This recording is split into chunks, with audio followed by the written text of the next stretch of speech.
they cheat on miss.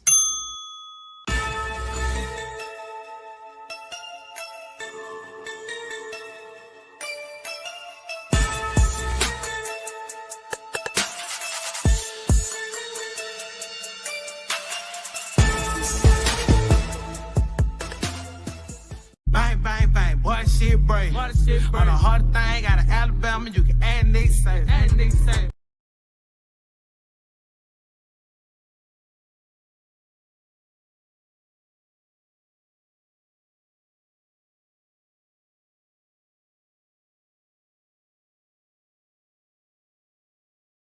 Now our feature presentation.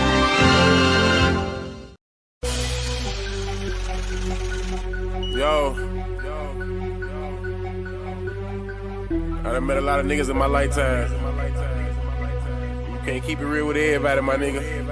Everybody ain't solid, everybody ain't 100. For real. Stick to your motherfucking self. These niggas ain't what they say they is. Know that? Yeah. I do this shit for my brothers and everybody that done died for us. Niggas saying they gon' ride. When the time came, they ain't ride for us. Hitting licks on some hot shit with the same click, you a 5 buzz. Niggas switched up like a bitch, say they'll die for you, but they lied to us.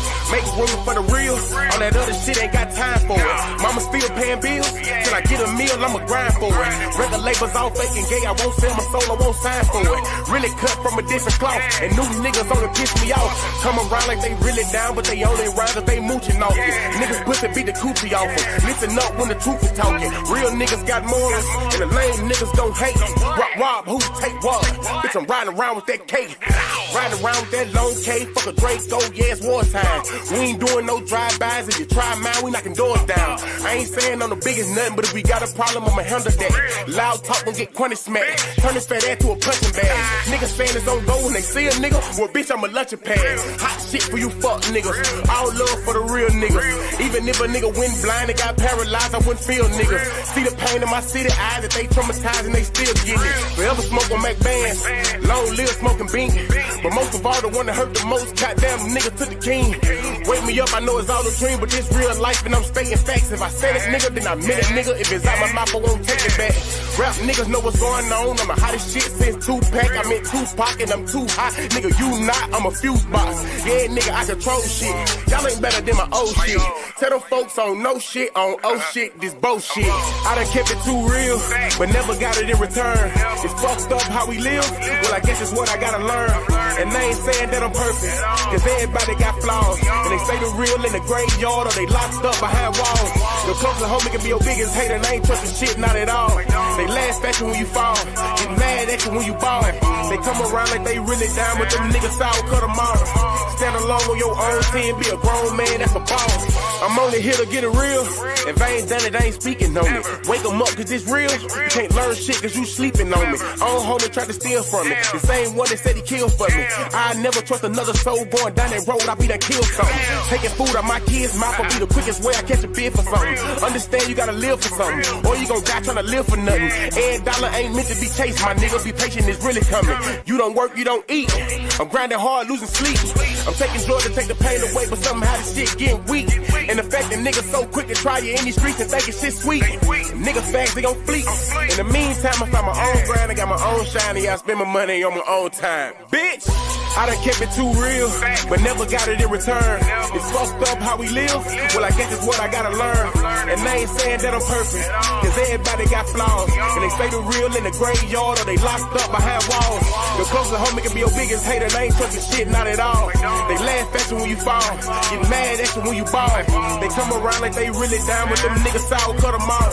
Stand alone on your own team, be a grown man, that's a boss.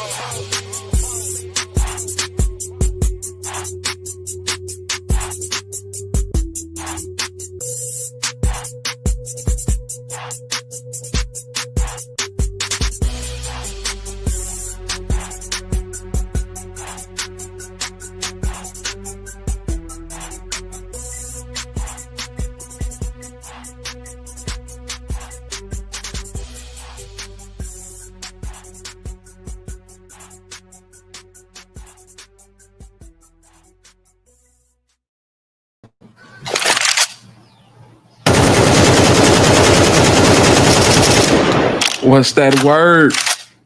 It's your boy Alabama Hitter, and you are now tuned in to Hit Squad TV.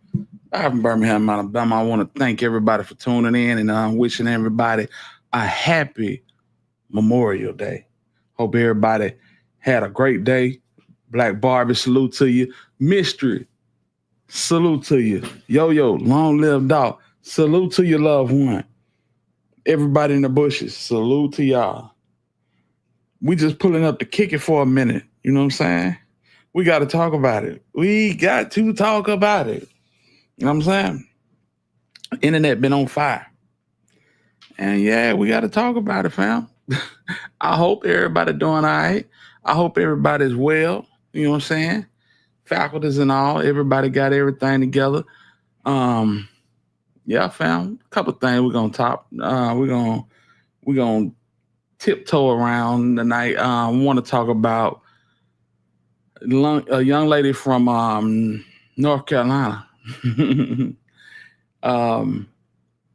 Everybody knows who she is, Miss Shirley. We're gonna talk about Miss Shirley and how Miss Shirley mama got the laws called on her.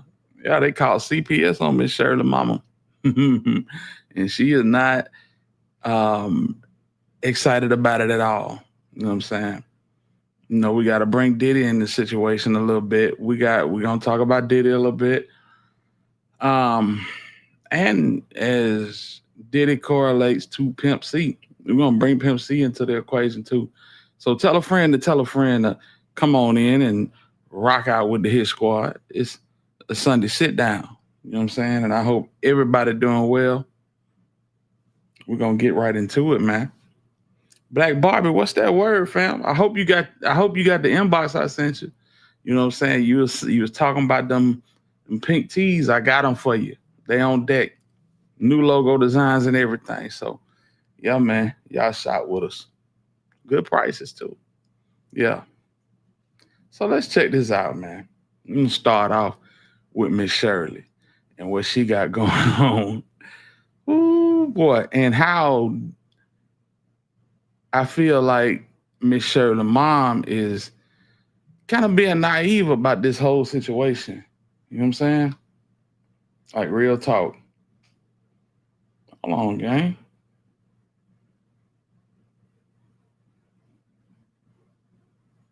Man, I want to say salute to Yo, long live Dolph, for the cash out, man.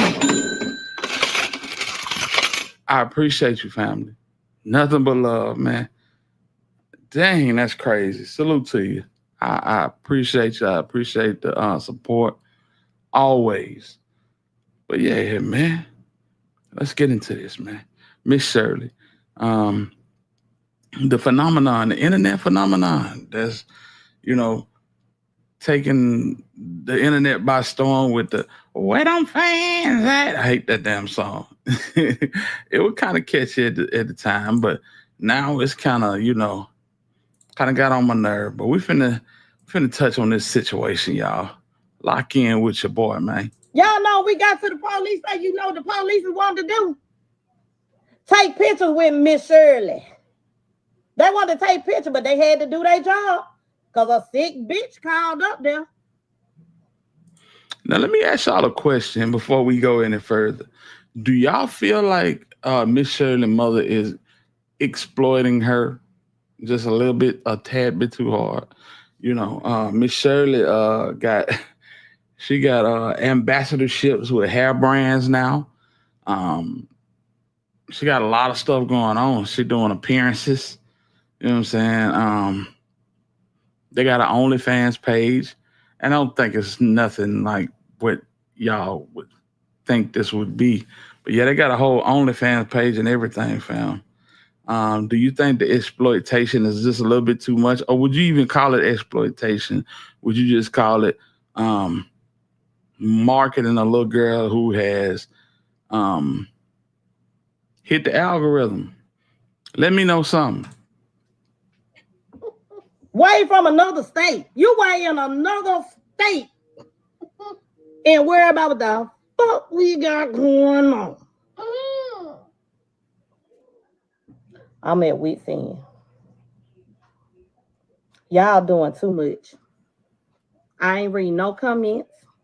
I ain't responding to no comments. I don't care what it is. I'm not responding. I'm at wit's end.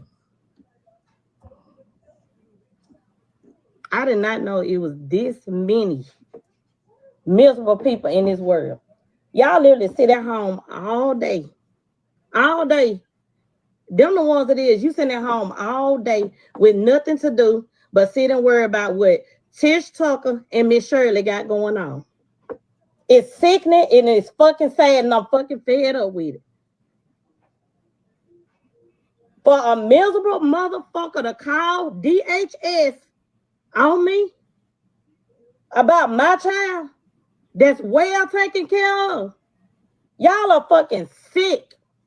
To the old bitches that sit in my motherfucking inbox, disrespect me, inbox me, calling me bitches, hoes, sluts, and all that. I'm sick of it. I'm a motherfucking mama before anything. What y'all think about this? Black Barbie, how you feel about this, man? Cause she talking crazy, and I understand, but what you have to understand. What's up with it, Miss Nelly? You have to understand that it's people out here that, you know what I'm saying, they don't see it as being cute. There's actual predators out here. You know what I'm saying? And when y'all pull up to one of these walkthroughs or one of these events y'all doing, you know what I'm saying? It could get ugly. It could get ugly. And I didn't know until recently that Miss Shirley is the niece of the dude that made that song Where Them Fans At. So it's only right that, you know, everything coincide with everything. You know what I'm saying? But man, you go to these little events y'all be going to, and man, somebody been to snatch that baby. We done seen it happen before. Let's keep going. I'm sick of you low-life bitches trying to discredit me as a mother. And to anybody, any elders that's on here, I apologize for my cursing. I apologize if you feel I'm being disrespectful, but I am tired. I'm tired. I'm one of the sweetest people you would ever fucking meet.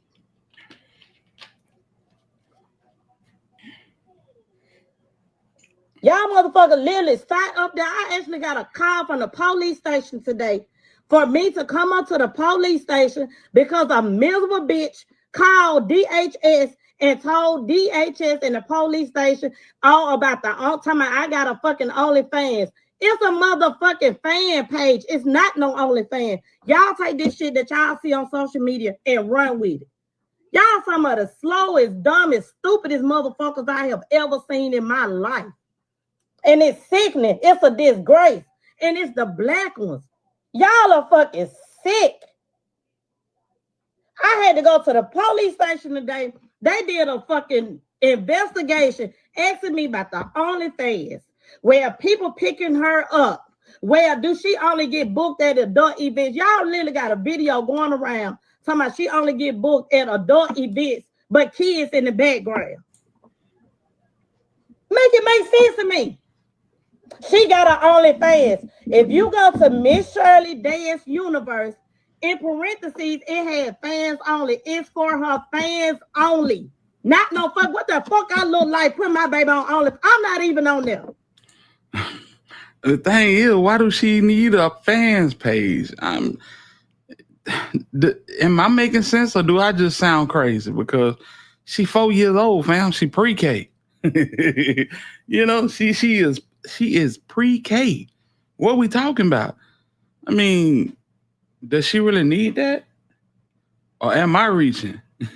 You know what I'm saying? Am I being a hater? Because I don't see the use for a 4-year-old, and I know she's not running the page, but still, that's crazy. Yeah. Parents setting the children up for failure. This is just the beginning, in my opinion. Yeah, I think so too. Because, you know what I'm saying, what gonna happen when this blow over and, you know what I'm saying, you can't catch the algorithm no more? You know what I'm saying? What's gonna happen then? I mean, cause this is only for a limited time. This is flavor of the month type stuff. Even though, you know what I'm saying, she done made this thing run for a minute now. But damn, that's crazy. That's crazy. Y'all got a fan page? Y'all got a, and she said it ain't an only fan. She says a fans only page. Okay, whatever. Man, let's let her keep going. Mac Name Ace, what's up with it, home? Ken said exactly. Trying to cash out on her daughter. Damn shame. She damn sure is. She damn sure her daughter has some nice little outfits, but yeah, they doing their thing. You know what I'm saying? I'm pretty sure mama eating good too. What sense do that make? Make it make sense. Y'all so damn slow and damn. Y'all take anything y'all see on social media and run with it.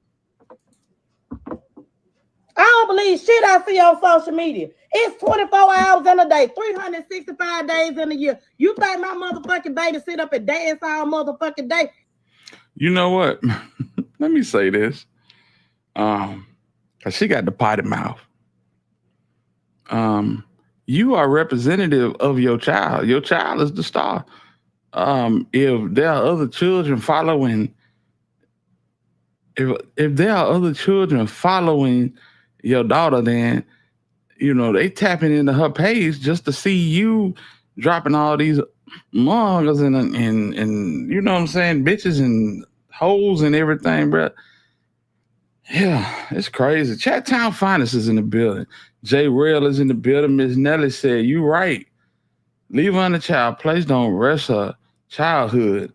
Need to be books and ABCs, not no damn fans. And you know what, Miss Nelly? I'll say this. The whole little fan thing was cool. It was cool. It caught on. And you know what I'm saying? I'm pretty sure her uncle was happy that it caught on because a lot of people hadn't even heard of that song until they seen the video of her at the little dollhouse flapping that little fan. But it's so much that then went on before this, you know what I'm saying? And afterwards, you know, before she went viral with the fan, she had a video where she had on a red dress, putting on lipstick and putting on high heels to Johnny Gill's My. So it's like y'all been doing too much, the most, extra, everything in between. You know what I'm saying? But let's let her finish. Hell no. You see what I put on social media. Some of that shit be old content. I'm right there every step of the motherfucking way. When they called me in the room today and told me they had to do an investigation, and my baby had to literally sit outside in a motherfucking chair by her motherfucking self because some stupid bitch to called in. Now they want to come in and take pictures of my motherfucking house. Cool beans.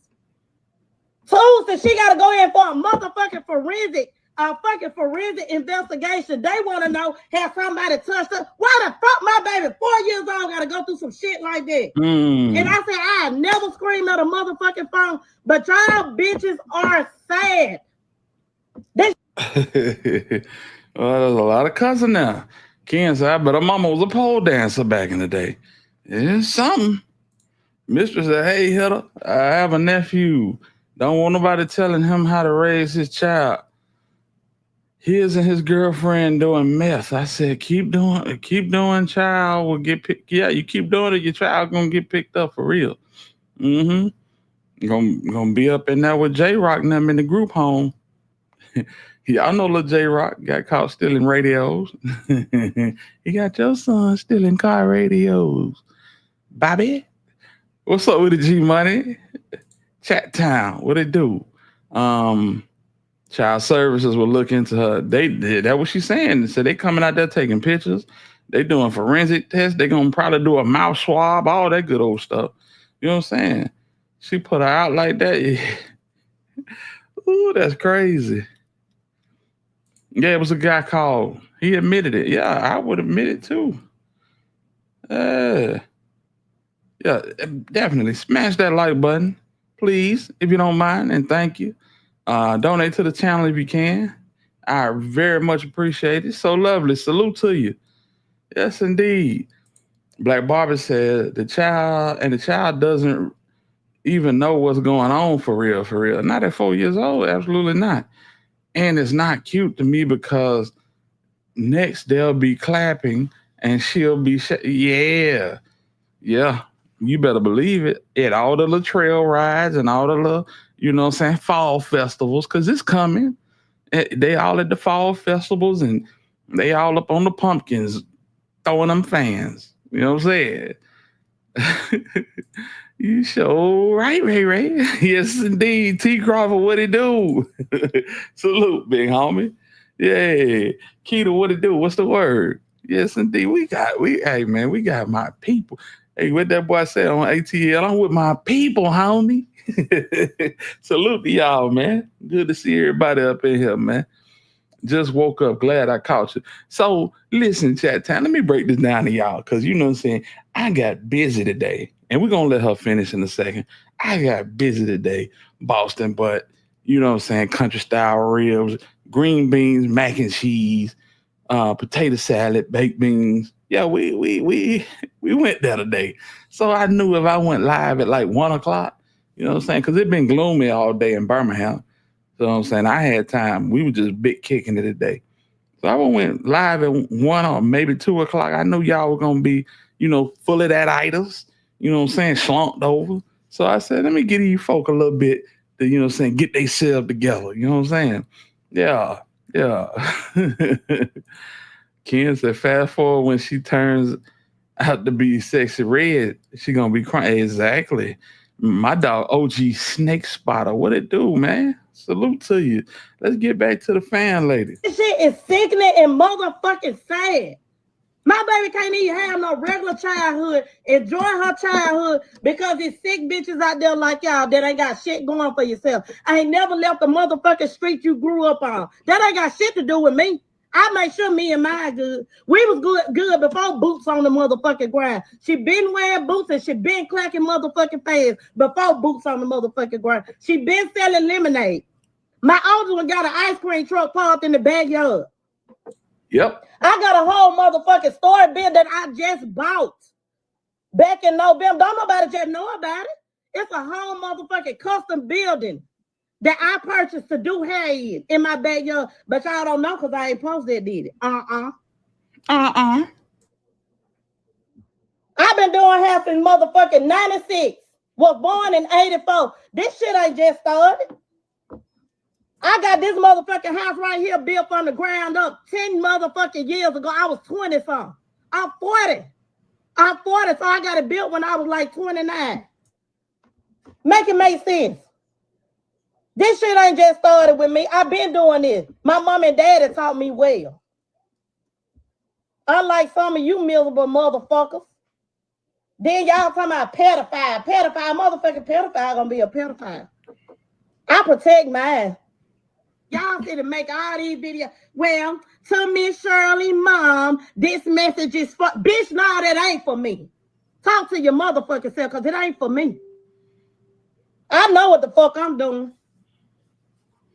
And when I feel like I don't, I know who to go to and talk to. Or God gonna send somebody to me. Oh, this is for Miss Shirley's mom. I just think what you're doing, and bitch, that ain't for me. That's for you. And you know what's gonna happen? She'll never go viral again. If she do go viral, it's because you got 300 people in the comments talking about how bad of a mom you are. And you're probably not.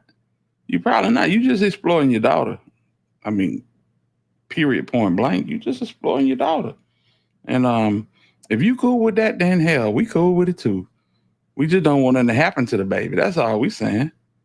Because I don't care how protective you feel you are and what you got going on. Man, it's some lunatics out here. I swear to God. You know what I'm saying? So, anyway. For your social media platform, you trying to get a check on me and my baby, talking about me and mine. If you had a message for me, inbox me. Hell, we got a flyer with numbers on it. Call one of the motherfucking numbers on the flyer. Y'all don't be doing that shit for me. Y'all don't be doing that shit out of good. Y'all do that to build your fucking platform. But I'm not finna use nothing negative going on with nobody to build my motherfucking platform. Anything on my platform is me. My household. My baby.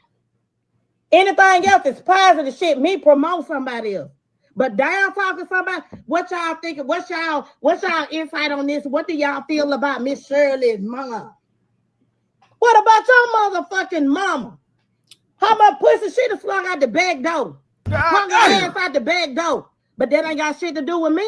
How much pussy your mama done sold to see about you? That ain't something I had to do, but your mama probably had to do it.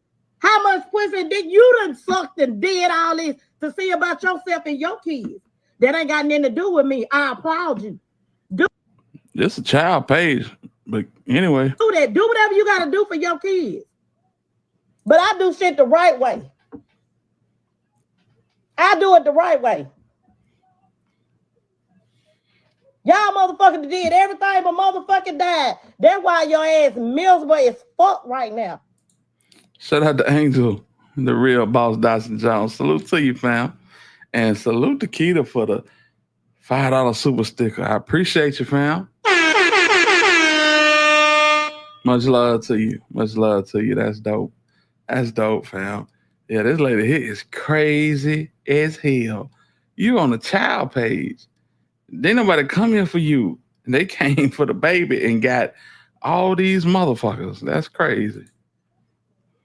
Motherfuckers inboxing me talking about something. Well, we gonna write a petition to get Miss Shirley banned. Damn, Miss Shirley got y'all in an uproar like that. Miss Shirley the number one person over the whole internet right now. And it's because of you motherfuckers. Y'all the one making it. Y'all doing that for her. I accept the good and the bad. It come with it. I accept the good and the bad. But you ain't having a motherfucker calling Child Protective Service. Y'all is sick. Y'all some sick motherfuckers. Damn. But y'all don't realize everything that y'all doing. Man, when I tell you the blessings. Y'all know we got to the police like you know the police wanted to do. Take pictures with Miss Shirley. They wanted to take pictures, but they had to do their job. Because a sick bitch called up there. Way from another state. You way in another state. And worry about what the fuck we got going on. Don't grit your teeth like that. You're looking crazy as hell. Well, for real. I don't get it, fam. So what they want to take pictures. You know what I'm saying? Everybody don't have good intentions. That's what people trying to tell her. Should you mess around? Them folk been and took them pictures and went to the bathroom with them pictures. You know what I'm saying? You don't know what the hell these folk got on their mind.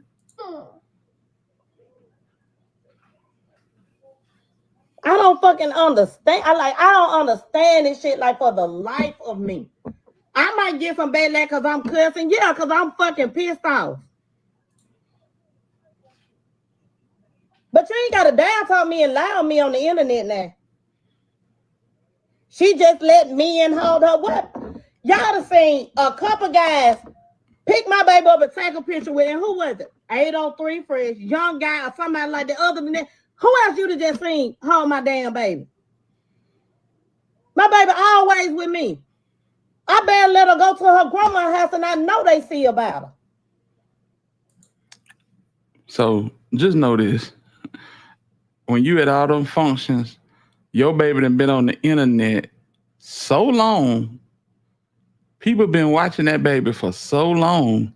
You don't know what weirdo been watching your baby on replay. And when they see you at a function, they be ready to risk it all. Cause your baby tooting her little bottom up, throwing a fan and sticking her tongue out. Let's talk about it. For real. Let's talk about it.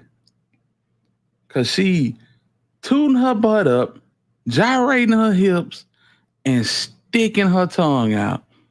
And it's some weirdo out here that been watching it on replay continuously. Play if you want to. Y'all know how these niggas is. Nigga swing on her mama and take that baby and run. And she'll never see him again. Her grandma can vouch for that. My baby is always with her mama because she loves her mama.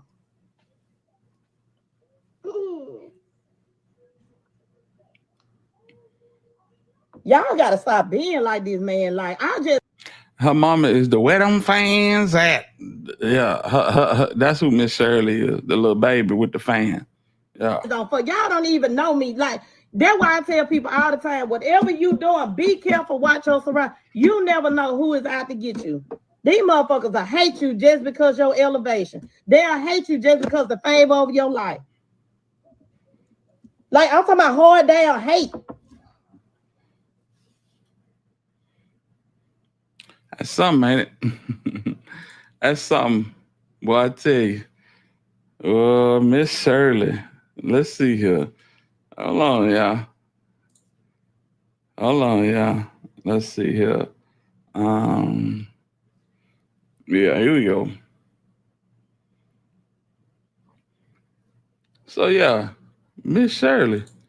And not only is her mama snapping on everybody, she done put the baby up to say this on the internet. Hold on. Let me take that out. All right. I'm gonna keep pushing while I still. God is great to me in a little way for everybody. Period. Clock that T. I'm gonna keep pushing while I still. God is great to me in a little way for everybody. Period. Clock that T. Beautiful little girl. Beautiful little girl, fam. You know what I'm saying? But if you old enough to remember this, I'm gonna show y'all another beautiful little girl. John Ramsey is with us now, along with director Joe Berlinger. Good morning to both of you. Good morning. Nice to see you. You know, we saw 28 years. I mean, it's just hard to even believe. You're 80 years old now. It happens. You said in that clip we just showed, I'm going to be searching for the rest of my life. You are still searching for an answer. Let me run it back. John Ramsey is with us now, along with the director. Hold on. To keep pressure on the police to do their job. And there's been some horrible failures in that space for the last 25 years. And second, hopefully there's someone who knows something that would come forward. So we want to keep the case. Who remember this baby right here? This is JonBenét Ramsey. Dressing up, going to all the beauty pageants, taking pictures like grown-ups. Y'all remember JonBenét?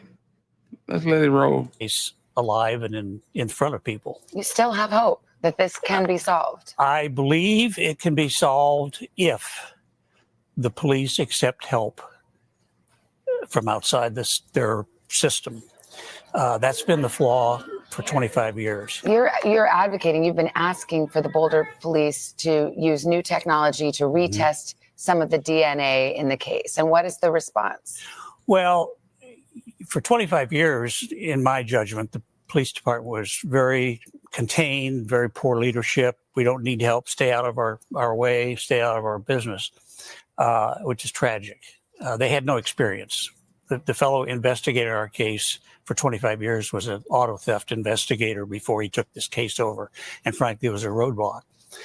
So that was very frustrating. They wouldn't accept help from the outside. Never criticized them for not having experience. I criticized them for refusing help from people that did and was offered. We're hopeful now with the new police chief that was brought in from the outside, which was huge, that he will exercise good leadership and accept help from people that have offered it. To my knowledge, they have not worked with federal agencies. They have not worked with anybody outside of their group. And there's been so much offered. But the way our system works in this country, the police department, the police chief is in charge of his case. Absolutely. And I just wanted to show y'all that, man. These folk been missing their baby for damn near 30 years. Cause they done propped her up. They done had her take glamour shots. You know what I'm saying? They done hyped up and had her taking glamour shots, dressing up like a grown woman. And a weirdo got a hold of it and just kept running with it. And that ain't even the clip I wanted to show you. That was her dad. This is what I wanted to show y'all. Since the unsolved murder of 6-year-old JonBenét Ramsey, a case that captivated the nation. And even though her parents always denied any involvement in her death, it took 12 years for prosecutors to exonerate JonBenét's mother and her father. And now a new Netflix documentary is shining a spotlight on the case once again. As sources tell ABC News, progress is being made in the investigation. Nightline co-anchor Byron Pitts sat down with JonBenét's father, John Ramsey, to talk about his daughter and the search to find her killer. It's a case so mystifying that nearly 3 decades later is still leaving people puzzled. His body was found the day after Christmas in her family's Boulder home. Hello. The stunning unsolved murder of JonBenét Ramsey, the 6-year-old beauty pageant contestant from Boulder, Colorado. JonBenét's father, John Ramsey, is still taking in the whirlwind of attention the smash hit Netflix series Cold Case, Who Killed JonBenét Ramsey, has brought to his daughter's story. Takes a while, takes a long while for the pain to go away. But then the memory of JonBenét is joyful. And that's where you're at now. That's where I'm at now. Sources tell ABC News progress is being made in the investigation and that a multidisciplinary team of experts has been assembled to go through the remaining evidence and apply the most modern scientific and cold case techniques. Sources have told ABC News that progress is being made in the investigation. When you hear that, what do you think, John? Doesn't tell me anything. I just need some specifics from the police. Are you doing this? Are you doing this? And if the answer is yes, then I'll shut up. I'll keep my mouth shut. I don't need to keep pressuring them. But if they don't tell me what they're doing, then I've got to assume the worst. Ramsey still has not watched the docuseries that his family's pain is the centerpiece of. John, you think you'll ever watch? It stirs up, frankly, some anger and emotion and a whole mix of things. And I know the story. I lived it.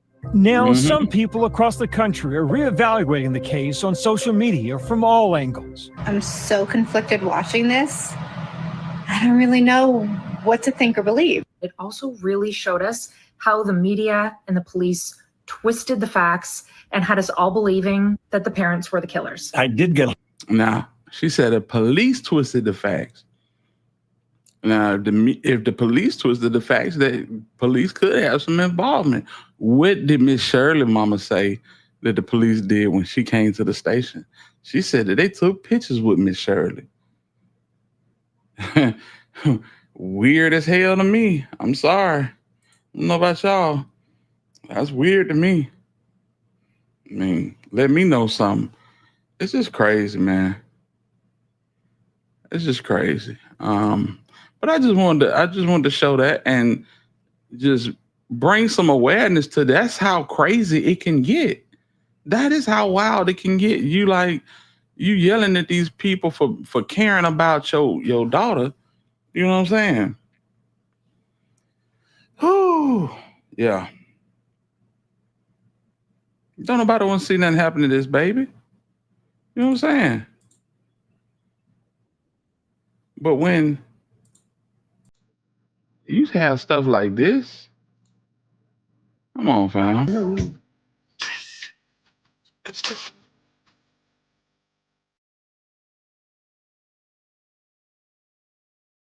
Yeah. Feel me? You feel where I'm coming from? It's too much. It's too much right here. It sure look good on you. Yeah. That's too much, fam. It's some weird ass niggas out here. It's some real freakazoids. Like we ain't just seen the Diddy case and still watching the Diddy case. You know what I'm saying? Like we ain't see what happened with R. Kelly. You know what I'm saying? That weird shit don't just, you know what I'm saying, belong to the Anglo-Saxons. There's some of us that move like that too. I'm just saying, y'all.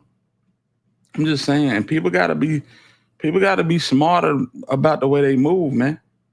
You know what I'm saying? I understand y'all trying to get to a bag and do this and do that and, you know what I'm saying, promote your child, but You gotta find better creative ways to do it than that. That's low hanging fruit. That's the baseline. You know what I'm saying? She can't even push down the perfume top. You feel me?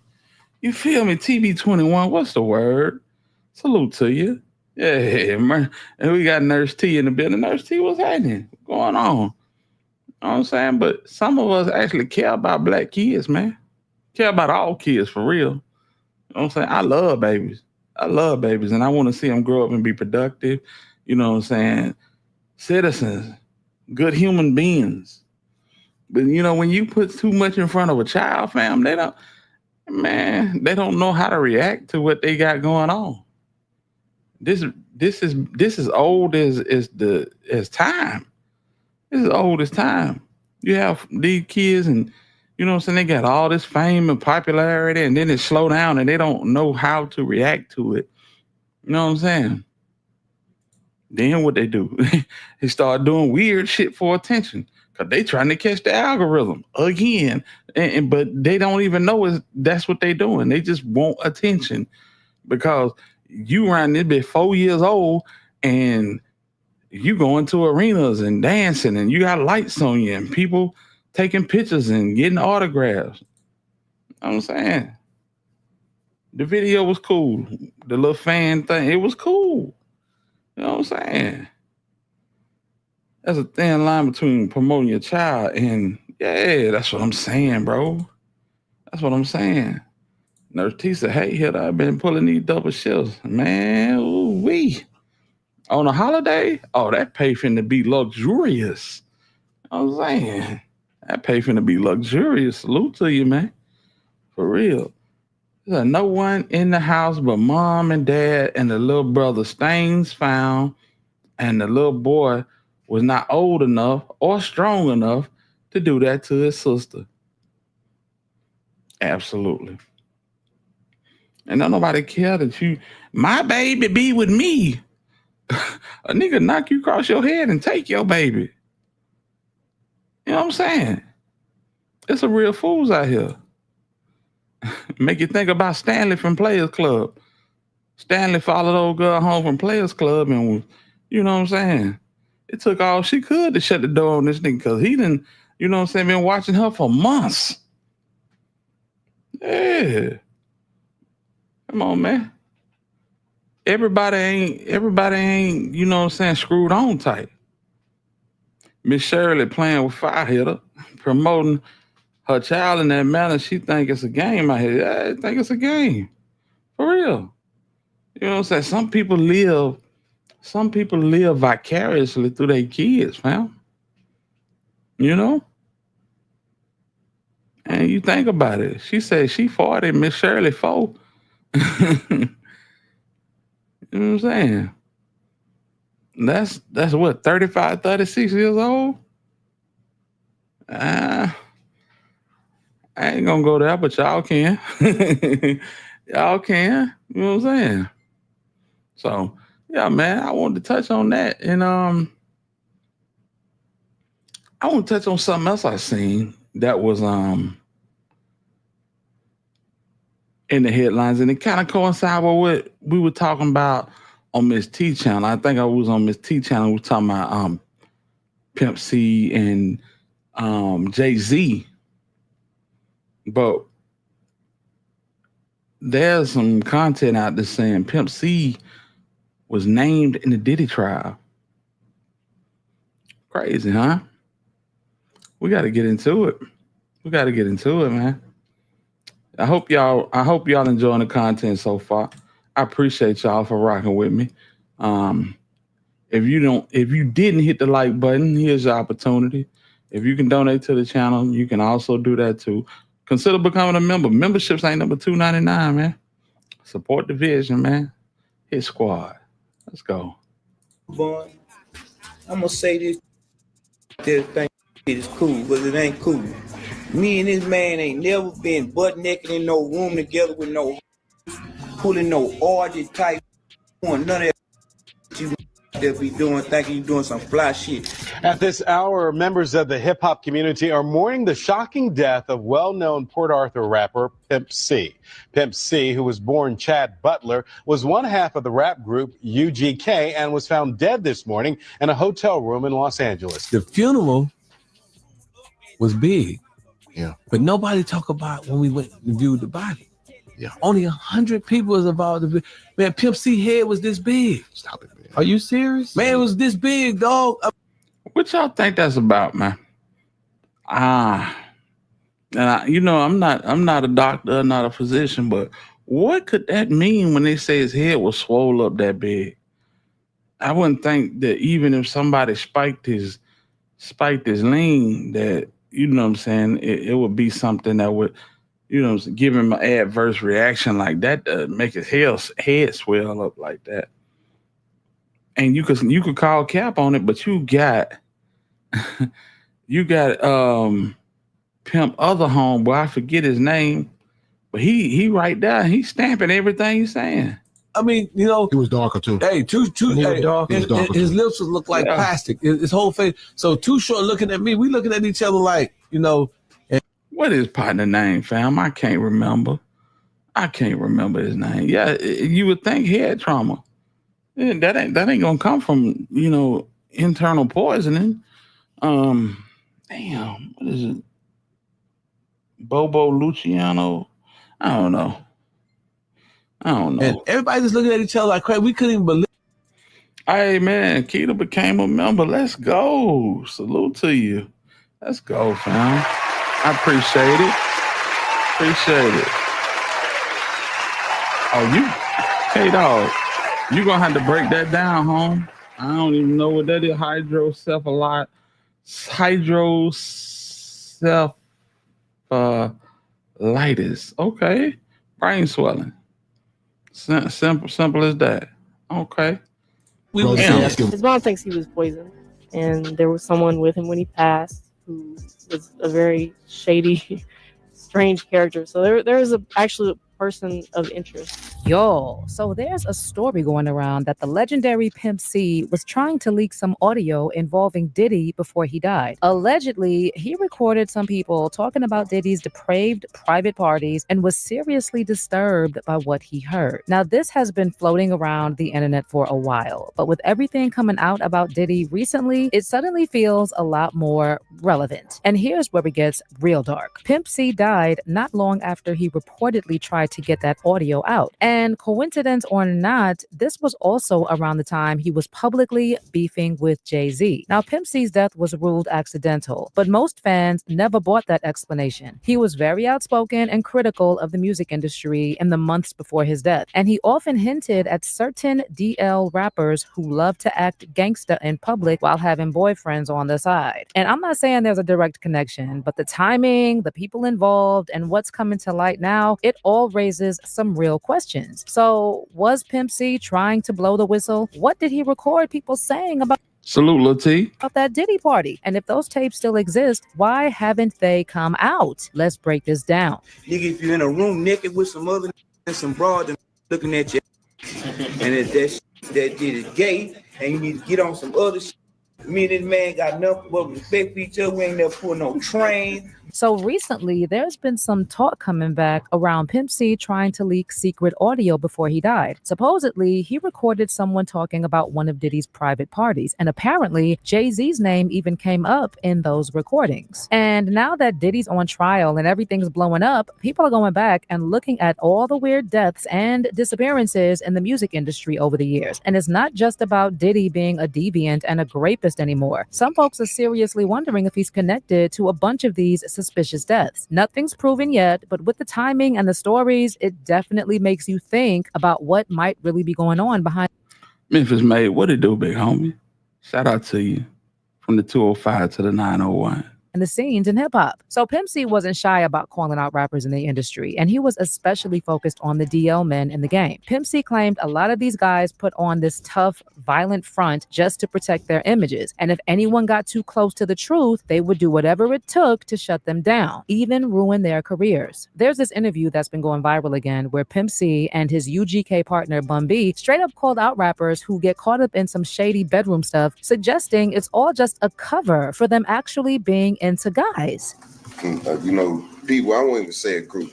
It's the only reason two men can really call themselves friends or partners or homies. You can't start with lies. You can't build on lies. And you know what I'm saying? When it's all over, you know what I'm saying? Can't be no lies a part of it. Everything between me and him, regardless of how we may deal with everybody else, I'm 100 with him. You see how Bun B beating around the bush, tiptoeing, moonwalking. That ain't the pimp. He 100 with me. That's the only way we gonna make it. And from the beginning, it's always been we. It ain't never been. And watch this, Bun. I'm gonna say this too. You just think this cool, but it ain't cool. Me and this man ain't never been naked in no room together with no pulling no orgy type shit, doing none of that ass shit out there be doing, thinking you doing some in a room naked with some other some broad them at your ass. And if that gay and you need to get on some other shit. Me and this man got nothing but respect for each other. We ain't never put no train. We ain't freaks. We some family men. We getting it paper. You know what I'm talking about? And I had to put that out there, Bun, because doing a lot of fugazi out here, man. You know what I'm saying? We ain't no freaks. We some family men. Shout out to Pimp C, man.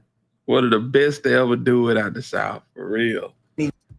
Floppy, they pitching and they catching with these boys. Pimp C made it clear that the problem isn't that these guys are gay. It's that they are pretending to be something they're not, and then taking out their anger on others. And that's the whole thing, fam. Salute to Memphis Made for becoming a member, man. I appreciate you, big homie. That's love, for real, for real. Salute to you. So, and if you gay, that's cool, but be gay and come on out and be that. Don't be in front of us and acting like a straight up G, and then you get over here and you letting these boys bust up your back. Because, you know, it gonna come to the light. And yeah, I want to put that out there, man. This man ain't never seen me naked. I ain't never seen him naked. We don't desire to do nothing like that. We ain't going out like that. And we were wild young teenagers. We before that X, you know, that X, yeah. A lot of these boys' heads, I don't know. Man. Maybe they're using X as an excuse to open them doors that they really, you know what I'm saying? Where's Wheelock? But, you know. But Pimp C didn't stop there. There's another clip going around where he's straight up calling out these DL men for spreading diseases and putting their partners in danger. Now, if you check out these interviews now, you'll see tons of new comments from people saying that Pimp's words really aged like fine wine. But it goes even deeper than that. Many fans believe that Pimp C was taken out precisely because he knew too much about the industry and he wasn't scared to share it with the world. On top of those old interviews that are resurfacing, there are rumors flying around that Pimp C actually had an audio recording of someone talking about a creepy Diddy party and that it supposedly also involved Jay-Z. And y'all know who got caught in the Range Rover with the boy. Do we need to play that radio interview from Pimp C? Cause he shined the light on a lot of stuff. You know what I'm saying? Out of sight, out of mind. People tend to forget. But yeah. He was putting people on game a long time ago.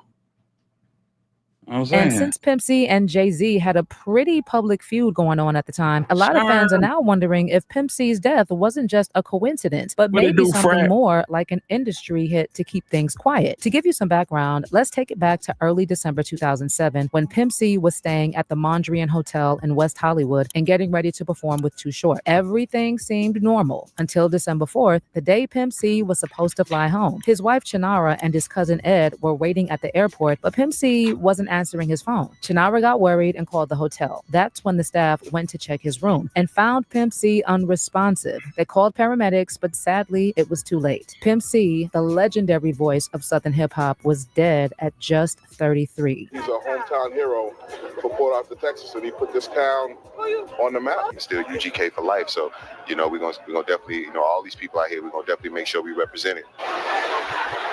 See, Bun kept quiet. He didn't want to say nothing about it. You know what I'm saying? He used the cookie cutter explanation that they had for his death, and he didn't try to look into it. The artist from UGK Records that was trying to do a little extra digging, he told them niggas, you know what I'm saying, keep quiet, don't say nothing. You know what I'm saying? I've been side-eyeing Bun for years, man. I've been side-eyeing Bun B for years, man, because he ain't really, you know what I'm saying, he rode for Pimp to get out, but after Pimp left here, it was like, all right, you know what I'm saying? It's like somebody had a talk with Bun and told him, look, be cool. Be cool. You know what I'm saying? And this happens. You know what I'm saying? It happened in New York with Old Dirty Bastard and the Wu-Tang Clan. Old Dirty was speaking out just like Pimp was. And it made not only the industry uncomfortable, but it made his own group members uncomfortable. Yeah. Same scenario. As hundreds lined the streets while the body of Butler was taken to his final resting place, many say he lived his life cut too short to the fullest.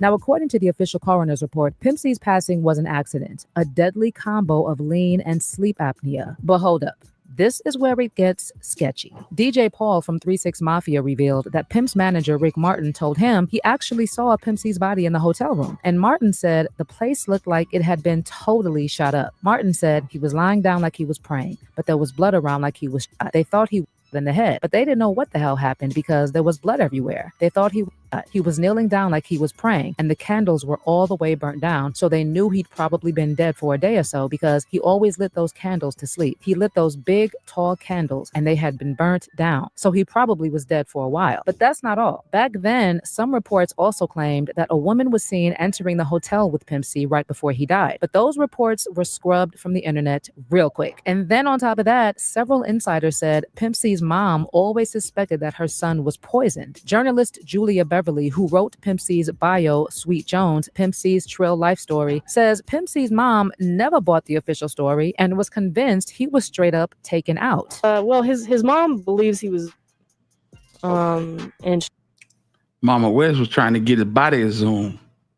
You know what I'm saying? Because the stuff that might have taken him out, it didn't come up. They never checked for it. She was trying to get his body exhumed at the time of her death. You know what I'm saying? There's a lot of shady stuff going on, you know. And like K-Dog said, Edgar basically told y'all, man, this man wife, she parked in a throwaway zone on purpose just so she could leave before they knocked Pimp C down. And her excuse was she had to go and move the car. You know what I'm saying? It's a lot of weird stuff happened with this case. And it probably will never see the light of day because the dude that people are 100% sure that committed this crime is no longer with us. she basically breaks down the reasons why she believes that. I couldn't really. But we're gonna get to the Diddy and Jay-Z evidence part that now. might make you think that. But as far as like physical evidence, I had some other people review the autopsy report and things like that, and they didn't really come to a solid conclusion as far as, you know, any foul play or things like that. But a lot of people have heard that he died of a codeine overdose, which is not true at all. That was actually, you know, the day he passed, or the day that the results of the tests and whatnot were not announced, the coroner said, you know, he did not overdose. And then you had all these newspapers that said that he did overdose. So that was just irresponsible media that came up with that story. But the official story was that he had sleep apnea, which is a condition which can make it hard for you to basically stop breathing in your sleep. And the story was that he took some codeine, which prevented his body from waking up the way that it normally would. So it feasibly could have happened that way. But there are some alternate theories, which I kind of explore in the book. Who sleep on the side of the bed in a praying motion? You know what I'm saying? I don't know nobody that sleep on the side of the bed in a praying motion. And everybody that went in that room said the pimp was leaned over the side of the bed like he was praying. He wasn't asleep, fam. He was not asleep. And Julia Beverly know better, fam. That's crazy because Julia Beverly is one of the good guys. She the one that wrote his autobiography, so she know. His mom thinks he was poisoned, and there was someone with him when he passed who was a very shady, strange character. So there is actually a person of interest, according to his mother, that she believed had something to do with his death. So I wasn't able to really definitively come to a conclusion, but I've laid out all the facts, and people can kind of decide for themselves. And then Jaguar Wright joined the chat and pulled Jay-Z into the whole drama, alleging that Jay-Z lined up multiple people in the industry. You know what I said about that whole situation? I feel like Jay-Z linked in with Jay Prince because of that videotape that Pimp had of Beyonce, where Jay Prince asked him to give him the tape.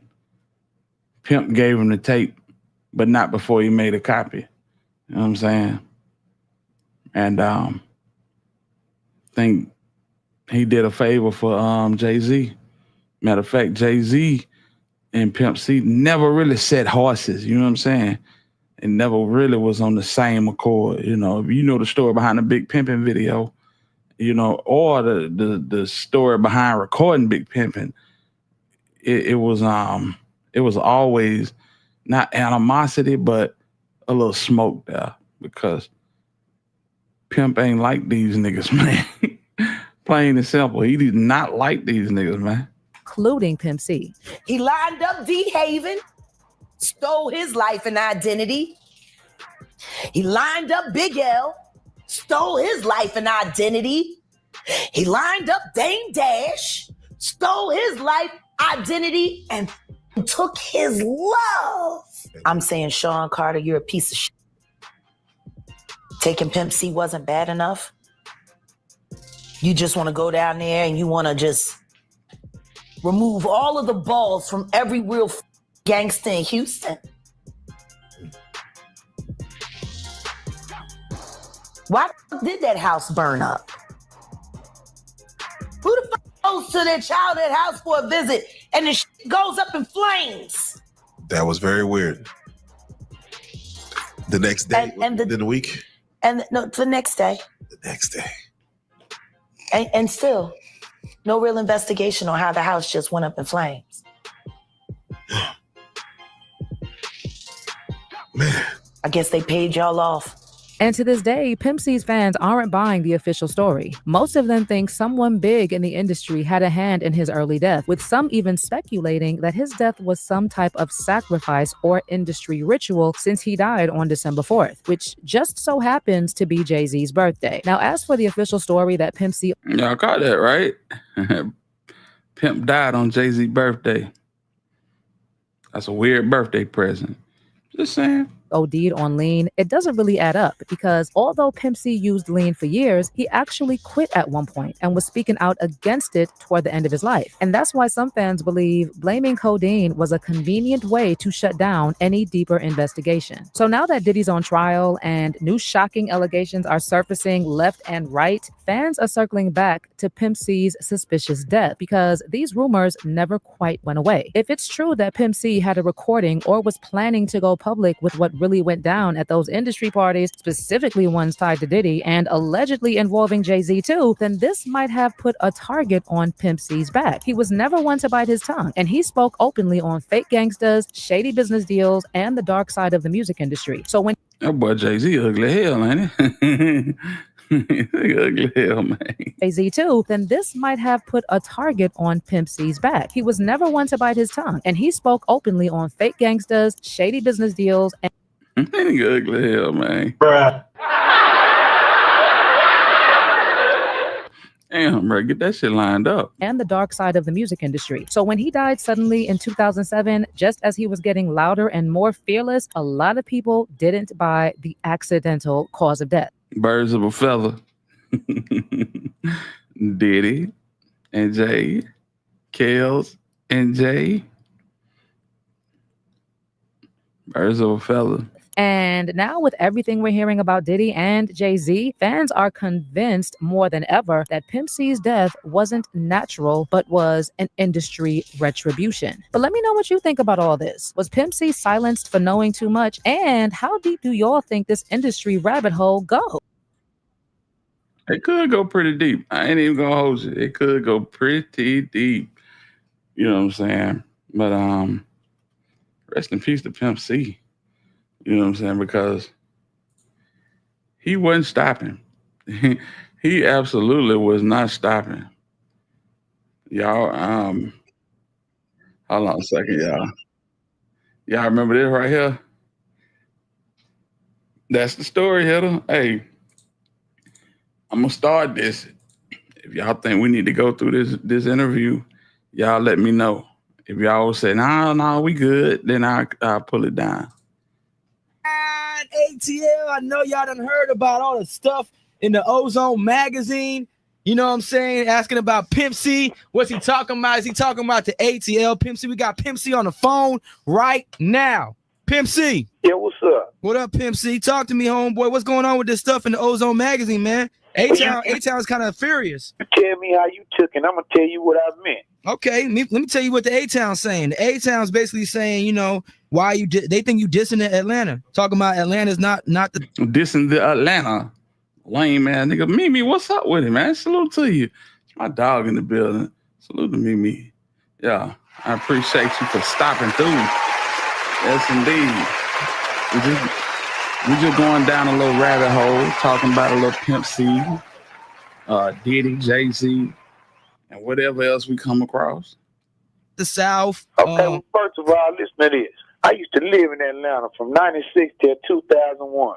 Okay? All right. That's the first thing. The second thing is this. When I get off the airplane in Atlanta, what time is it? It's whatever time it is out here, homie. It's Eastern Standard Time. But it's still on the south side of the map. Okay? But it's Eastern Standard Time, ain't it? On the south side of the map, yeah. Answer my question. Is it Eastern Standard Time? Yeah. This nigga went bar on a curve and got this lame ass nigga talking to him. Man, got that Pimp C would have slapped the leather off the nigga face if they was in person. It is on the south side of the map. All right. Well, after saying that, listen to this. All my statements are my statements. That's how I feel.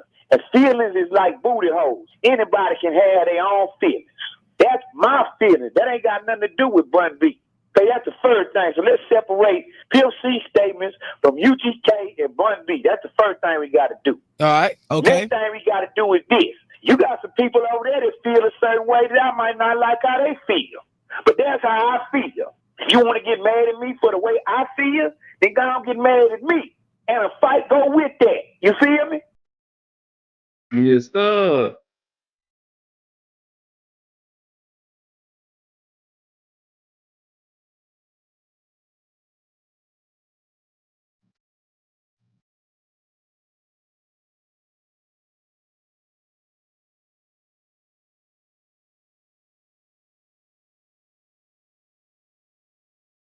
Hey.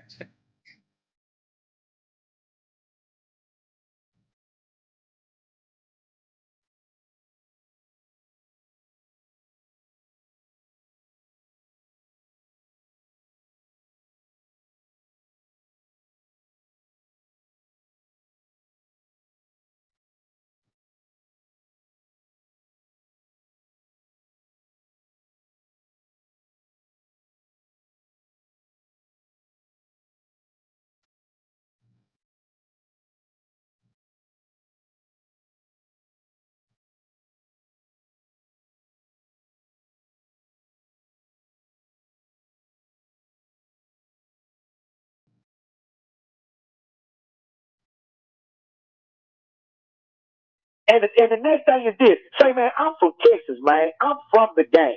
Them prices that them boys talking about, man, them boys ain't got no prices like that in no Atlanta. And if you do, right now, Brian son, where my people at, we'll buy it and flush it down the toilet. We don't support drugs. But show it to me, man, because I know who had on backpacks. I know where they parents they rolled up in Timberland boots in 1998, and they acting like they some big-time drug dealers. Okay? Okay. So right now, this is what I'm telling you. Y'all want to get mad at the pimp. Don't get mad at the bun, and don't put the UGK on. Get mad at the pimp. This is mine. I love this nigga Pimp, bro. For real, for real. The nigga was, and Chevy Blue, you right. The nigga was still trying to protect Bun. Cause he knew Bun was soft. He knew Bun booty was loose for real, in real life. Weak ass. Hey, this me. I'm talking. I'm a man. And I stand up. And let me say this while I'm at it. All them people that was talking about they want to kill 50 Cent, want to do all that to this man. Hey, man, when somebody really wants something to happen to you, it's going to happen to you whether you want it to or not. And I just saw 50 Cent walk off the stage at the BET Awards with no bodyguard right in front of all them dudes that were talking about they was going to slap him when they saw him. And I ain't seen nothing happen to him. So basically, you just...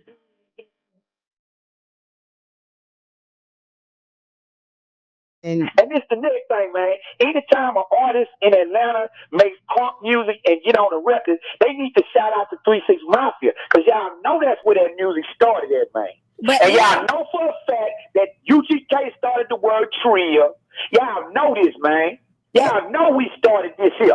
Everybody in Atlanta feels like you diss them. They feel this but if because they would read between the lines and hear what I'm telling them, I ain't dissing them.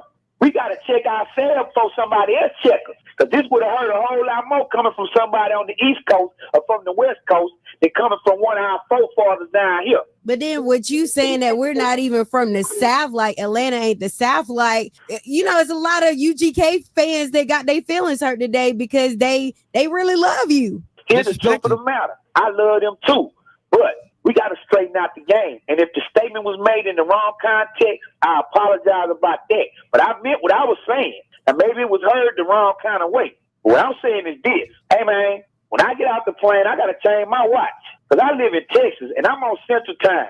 Okay. All right? That's Central. So that's my opinion. I can have my opinion. Yeah, you might not like my opinion, but that's my opinion. All right, so everybody running around there basically telling Jeezy, because the magazine hasn't hit the stands, that you were pointing him out with the 17-5. And the Meech talk. The what? It says it make the magazine's making it seem like you pointing out Jeezy with the 17-5 talk, and it says it has something and here about Meech. everybody's blowing up Jeezy phone saying that, you know, basically that it's about to be some beef between you and him. So like, I mean, that's just the talk in Atlanta. And the Russell Simmons. Let me say this. There's a whole bunch of people lying. So if you want to point fingers at somebody, let's point fingers at everybody. If I was going to diss Young Jeezy, I would have came right out and said his name and dissed him. I'm not scared of no man. And the next thing is this. They need to free Big Meech because it's all circumstantial evidence. And the next thing is this. Everybody was down and everything was cool with BMF before they got busted. Everybody wanted to be down with the play until they got busted. And then when it went sour, then nobody want to fly the flag no more. Am I lying or telling the truth? I think it's because they ain't want to go to jail though. Yeah, but they was down when the party was going on and everybody was throwing money in the club. Everybody was still down. So you got to be down in the good time and the bad time. When I went to prison, Bun stayed down with me in the bad time. So when your partner go to prison, you got to stay down in the bad time and the good time. If you was Black Mafia family in the streets, when they was spending all that money in the strip club, you need to be Black Mafia family right now when everybody getting indicted. And let me say it again. If I was going to diss somebody, I'm going to say their name to their face and a fight go with that. So now, I ain't diss Young Jeezy. Because Young Jeezy ain't the only one spitting fake dope prices. I'm just everybody lying about selling drugs. I ain't just dissing Young Jeezy because Young Jeezy ain't the only one spitting fake dope prices.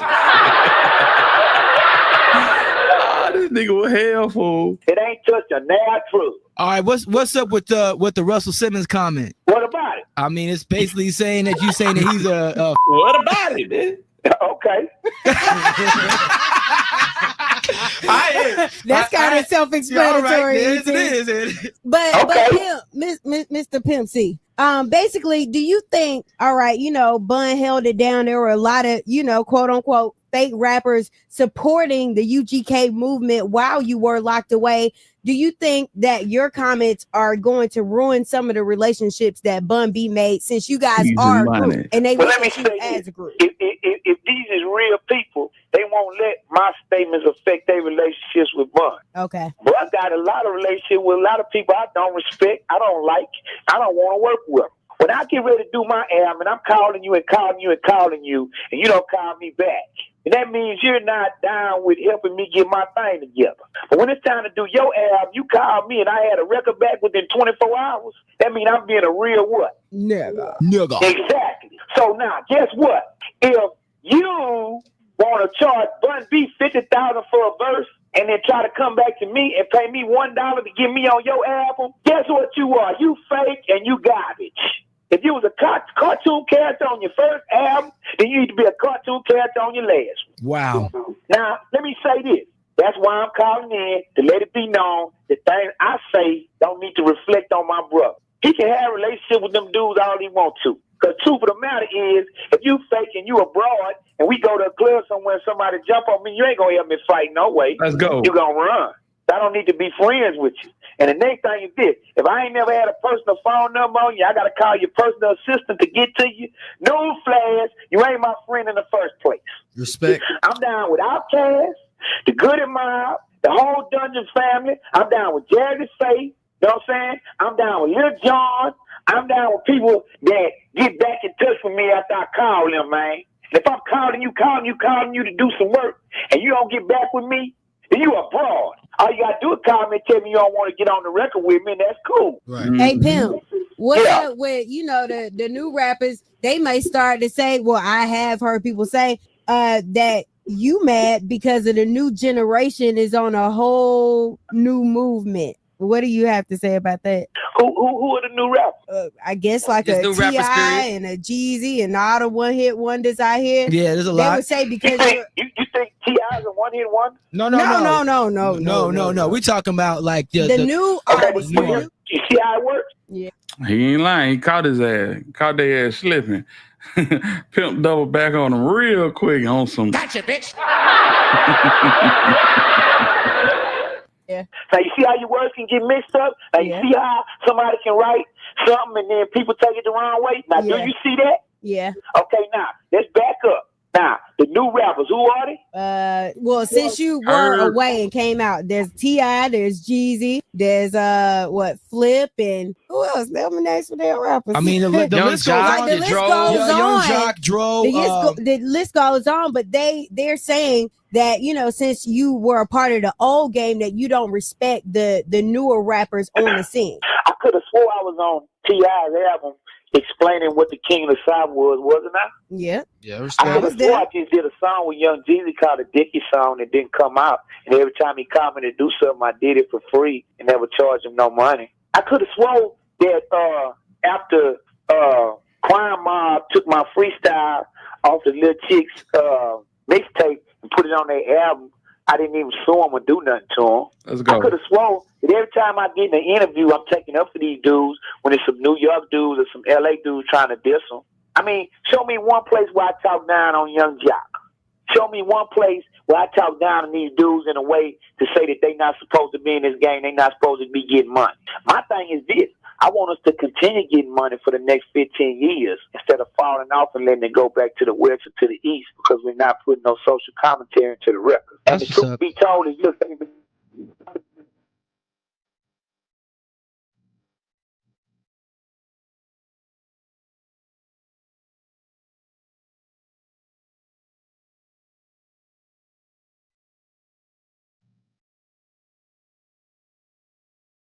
It's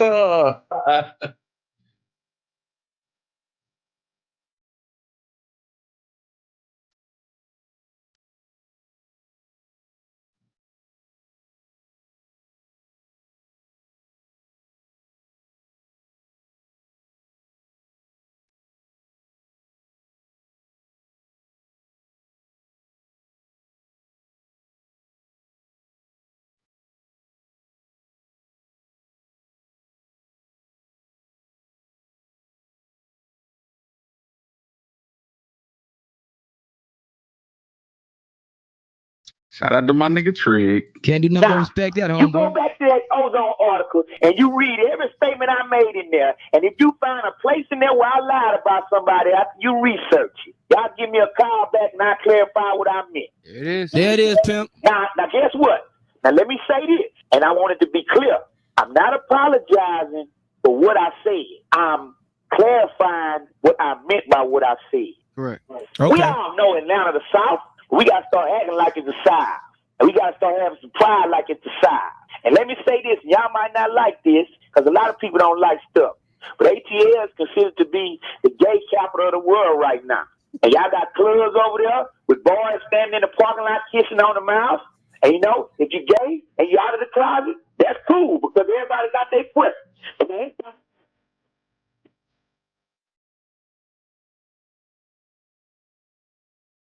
If I really wanted to diss Atlanta, it was a bunch of things I could have said about a bunch of people, and I could have really, really dissed and hurt some feelings. Now, don't you know that? Yes, sir. Because I know who the gay rappers is. I know who let them models stick them dildos in them, and I know who did what, where, when, and why. Wow. So Do you now, feel like expressing that right now? Yeah, Go ahead, no. let me say this again. If you feel like saying it, go ahead. Let me say this again. I'm proud of all the rappers in the South. I'm proud of everybody selling records in Atlanta. But everybody ain't my friend, and I don't like all y'all records. Now, if you want to diss me and get on with me, go on and do it. But the difference between me and them other dudes is this. You going to diss me, and I'm going to come see you, Jack. You going to diss them other dudes, they going to play lip wrestling with you. So if you want it, man, come on with it. If you want it with me, come on with it. Leave Bun out of it, and we going to see in the end, because you going to smell my cologne. Yaki on some Bond number 9, because I do not play. That's the same clone I wear. Tabernacle Sanctuary, because we keep God first in everything we do. Hey, pimp. Yes, sir. Do you mind expressing any of those rappers you was talking about? Them sugar sausages? Man. I want to know. Them gay rappers you know about? Nah, man, it's no need to embarrass nobody that ain't done nothing to us. Respect. But if you're gay, man, and you're ashamed of it, you need to stop doing stuff you're ashamed of. Anything done in the dark gonna come to the light. I ain't gotta expose them, because they exposing themselves every day and every night. They sure are. But see, you work at a radio station, and it's your job to ask me that question. And me being a real person, it's my job to know how to answer it, ain't it? You already What's know. up? All right, Okay, so if you're gay and you rap and you ain't and you stand in the closet, then you need to come on out of the closet and let us know who you is. Because if you ain't proud of what you do, then don't do it. And if anything you're ashamed of, you shouldn't be doing. You know who's getting caught in the Range Rover with the boy? Gay! Oh my God! Wow! You know what's going on in Atlanta, just like I know. You know who got caught in the Range Rover with the boy. Okay? No, I don't really. Nice. You know. Oh, Because if I know you know, because you in Atlanta. Oh, I know what you're talking about. So let me say this. All the real street people in Atlanta and all the hardcore UGK fans, I hope I have clarified what I meant by that statement. All right. That was MA$E TV21. Divine Black Road, what's up with it? Yeah, that was Mace. Anybody that don't like me or still want to hate on me, come on with it. I think all in you don't want it with me. I think in all, your fans in Atlanta just still want to know that you love them. That's all. Hey man, guess what? I used to live in Atlanta. If I wasn't on parole, I would still live in Atlanta, and I still would have made them statements.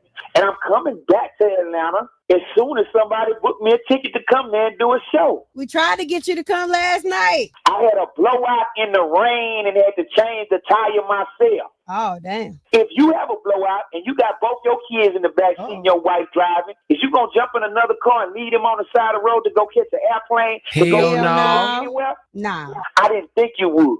So you know what? When that rain was coming down, But she jumped on the airplane and left him. That's ironic, ain't it? we had that blowout in that Lexus and both my babies was in the back seat. I had to get out there and change that myself. Because I didn't have time to call nobody else to do it. And I was not going to leave my family on the side of the road.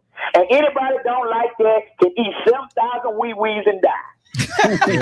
So if you don't like that and you don't understand that, then you don't have no understanding about life. And anybody that puts this rap game or their job or anything ahead of their family or God, well, you know what? Shame on you. And guess what? Part 2 of my article is coming out next month in Ozone.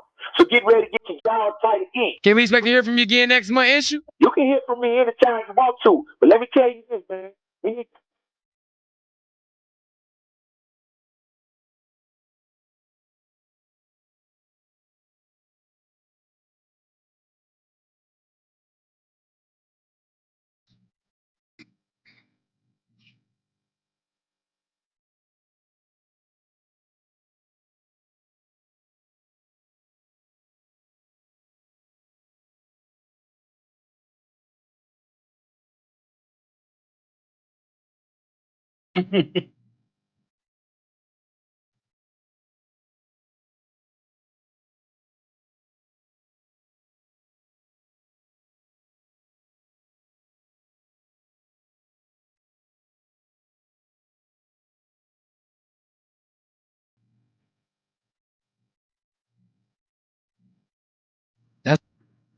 Let's go, pimp. Yes, indeed. Gotta love Pimp C, man. One of the realest and one of the best to ever do it. Country rap tunes, man. Yes, indeed. Country rap tunes. Man. So they saying that his name is circulating in that courtroom, in that federal courtroom. Yeah. Yeah. Mace was the one that got caught in the Range Rover with the boy. Y'all hit that like button. Hit that like button. If you're not subscribed, subscribe to the channel and donate to the channel, man. Support your boy, man. We bringing good content, man. Good content. You know what I'm saying? With that being said, I want to say, I don't want to switch up too quick, but look like we got a little bit of breaking news, gang, and we got to bring it to you. Yo, he said stab it out. Yes, sir. Yes, sir. We got a little bit of breaking news, man. So let's get to it.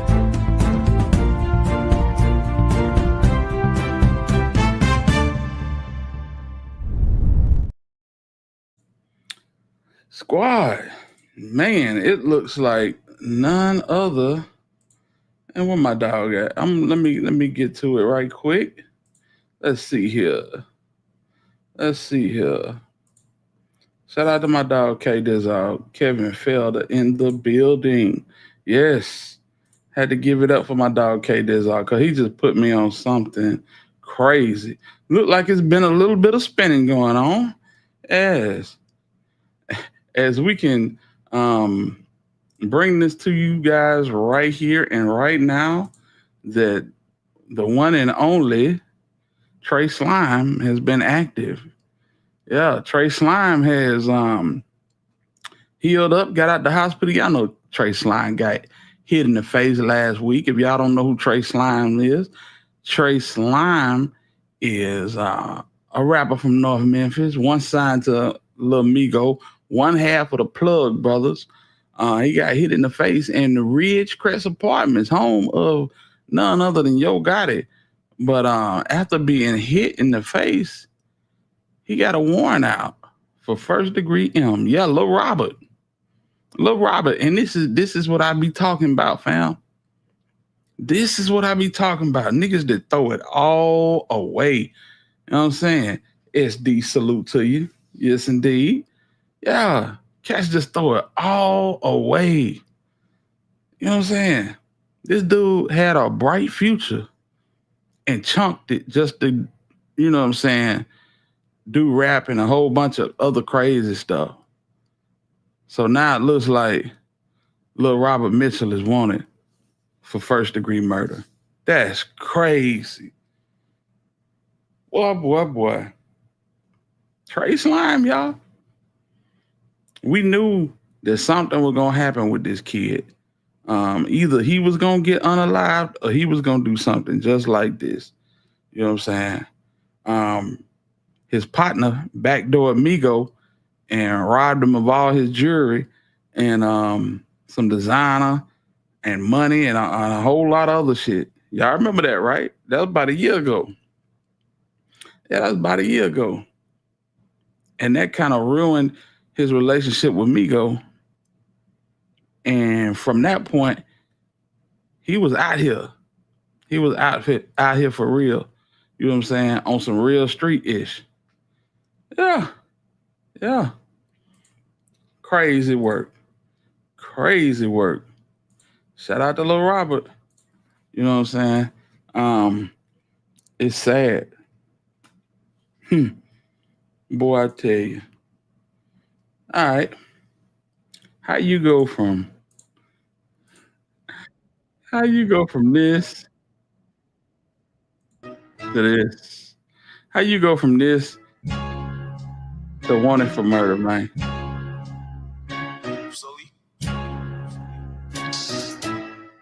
Niggas just be throwing it all away. They just be throwing it all away, man. This is Trey Slime right here. Could have went to college. You know what I'm saying? You got people like, what little brother name? Zillionaire Doe. Zillionaire Doe had a similar story, but Zillionaire Doe actually doing something with this rap. That young nigga is just out here crashing. So yeah. Trace line, boy, I tell you. That's what I was about to ask. Yes. What the activities he had going on is not surprising. Yes. The dude stole y'all remember when he stole a car from a woman and tried to sell it back to her? And when he got there to sell it back to her, she had the police. Yeah. Crazy work. Yeah. But he didn't ruin himself, man. If this is the case, you know what I'm saying? And I don't think he got the type of bread to really fight something like this. So it's gonna be interesting to see how this turns out. So we're gonna keep an eye on that. You know what I'm saying? And hate to say it, but he didn't tow his ass with Lil Migo. He didn't tow his ass with Lil Migo. So yeah, ad is.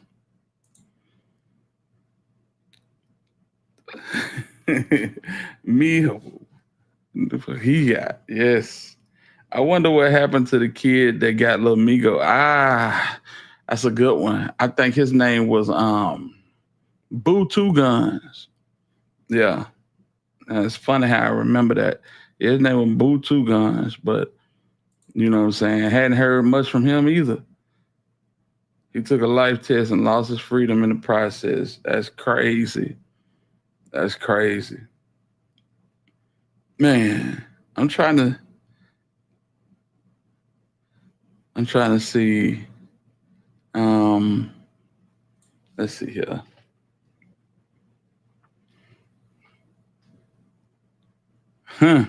There you go.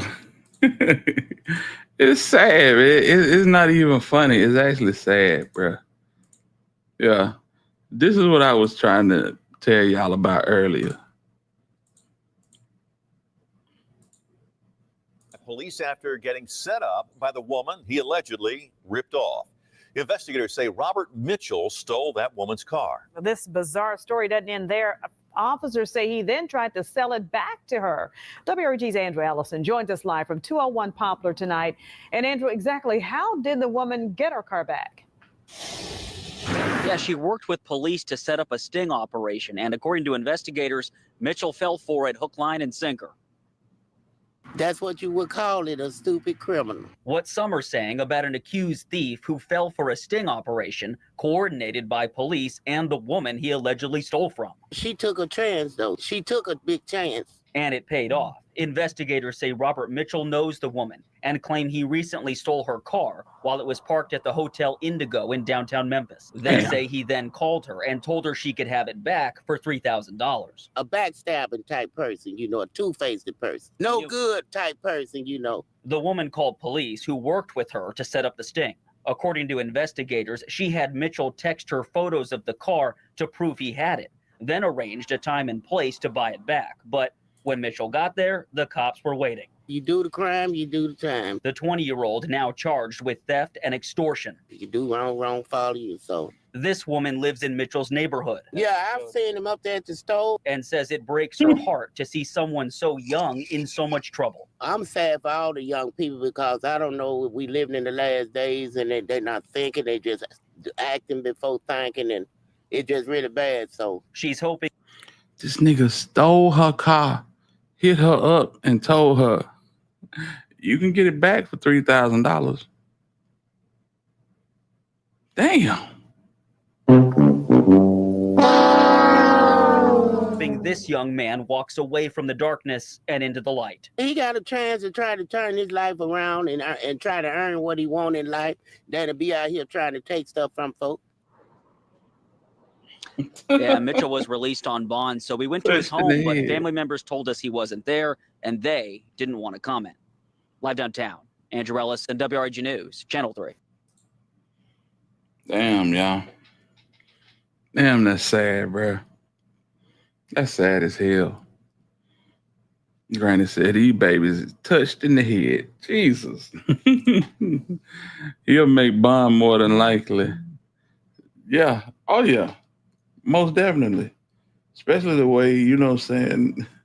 I heard they got something in Memphis called Operation Rolling Thunder. You know what I'm saying? I don't know how, you know what I'm saying, what they got going on, but you know what I'm saying, long story short, they got a revolving door in Memphis. Yeah. They got a revolving door. They have they named the person life he's accused of taking? Nah, not yet. Not yet. Yeah. Super ignorant. That's crazy, bruh. But it went and got his get back. Mimi. Hold up, y'all. If y'all got a membership from Mimi, say thank you to her, man. Salute. Hey, man, that's dope. I appreciate you, fam. We got gold in the building. Yes, indeed. Thank you, Mimi. I appreciate you. That's much love. Most of them done made bond. Yeah, that's crazy. Then turn that, man, that's crazy, bro. Wow. You know, hold on, let me see if I can find something. All of these people, whether they were directly, they picked up 160 weeks ago. So break that down. Break that down. I'm trying to get an understanding of what you're saying. Yeah, fam, I appreciate you, man. For real. Miss Muffin, what's going on? Boy. I wanted to touch on this too, you know what I'm saying?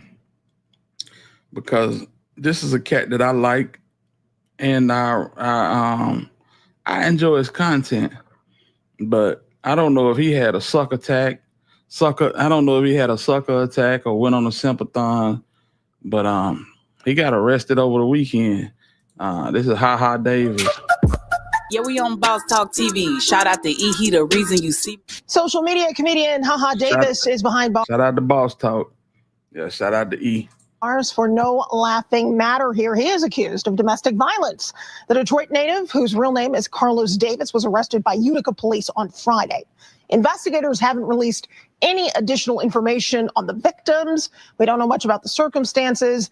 Davis is being held in the Macomb County Jail on a $5,000 cash surety bond. I'm going to jail.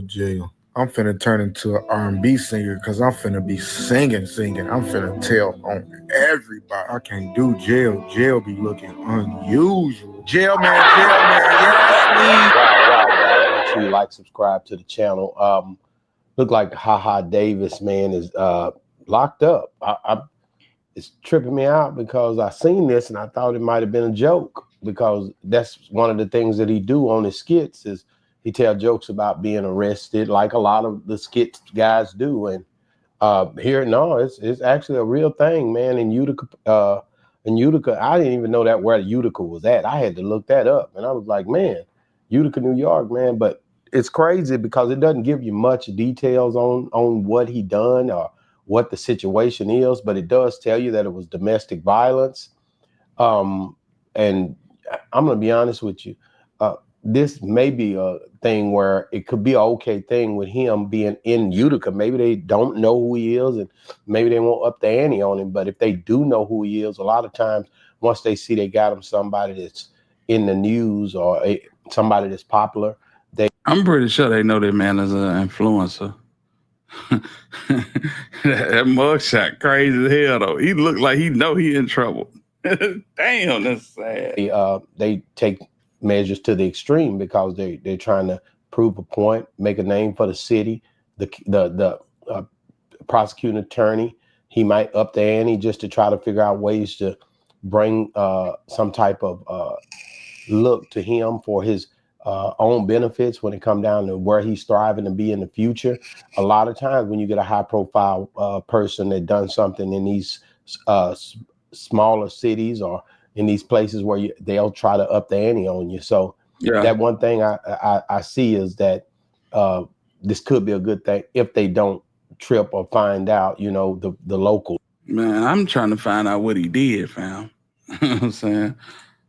I was saying the feds picked up 160 people, but damn near all of them out on bond. Damn. Yeah, that's crazy. That's crazy. Let's see if he gonna tell what the man did. Oh, the guy, I never met him in my life. I know a lot of people that I do know. Okay, he just reflecting. But they picked up 160 people in Memphis? That's crazy. That's crazy. Fam, I'm finna say, I wanted to go back to something. And this is old, but I wanted to listen to it after the fact because we got the trial coming up with Quit. And I really wanted to listen to it in hindsight. Never really listened to it. Well, I ain't gonna say I never really listened to it. I listened to it a few times, but y'all let me know. The insurance agent conversation with the late cousin pastor. Y'all want to listen to that? If not, we'll go on to something else. But I really wanted to check that out because it's been so long, and I wanted to see if we can poke some holes in the whole situation that was going on now. You know what I'm saying? As you know, cousin pastor, a dude came in and he wanted to break it down with the cousin pastor, and you know, so he didn't want cousin pastor to tell nobody, but hell, I don't know who the hell he thought he was talking to. Cousin pastor gonna tell it. He definitely gonna tell it. You know what I'm saying? So yeah, TV21 said, yeah, let's listen to it. Okay. We'll bring it back up and go through it. But I just wanted to listen to it in hindsight to see if we can get anything extra out of it, or we can, you know, saying debunk some of the stuff that he was saying. We got chill in the building. What up with it, fam? We got, man, Herb said spin that record. We're gonna spin it. A wicked. Let's go. See what we got here, y'all. Yes, indeed. Not saying it was Dolph, but somebody in his crew, they ended up killing Youngster's brother. Did you know about this? Did you know about this? Okay. They ended up killing his brother. I was at his funeral, right? I mean, I was there, so I paid his life insurance policy, so I know. Okay. Youngster pissed now. He can kill his brother. Gotta be pissed, right? Yo, if you're just tuning in, Youngster's insurance agent is basically snitching on Black Youngster, bro, saying that he had real funk with Young Dolph, bro. Positive vibes. Salute to you. We just going back down memory lane. We're running this insurance agent testimony, so to speak, to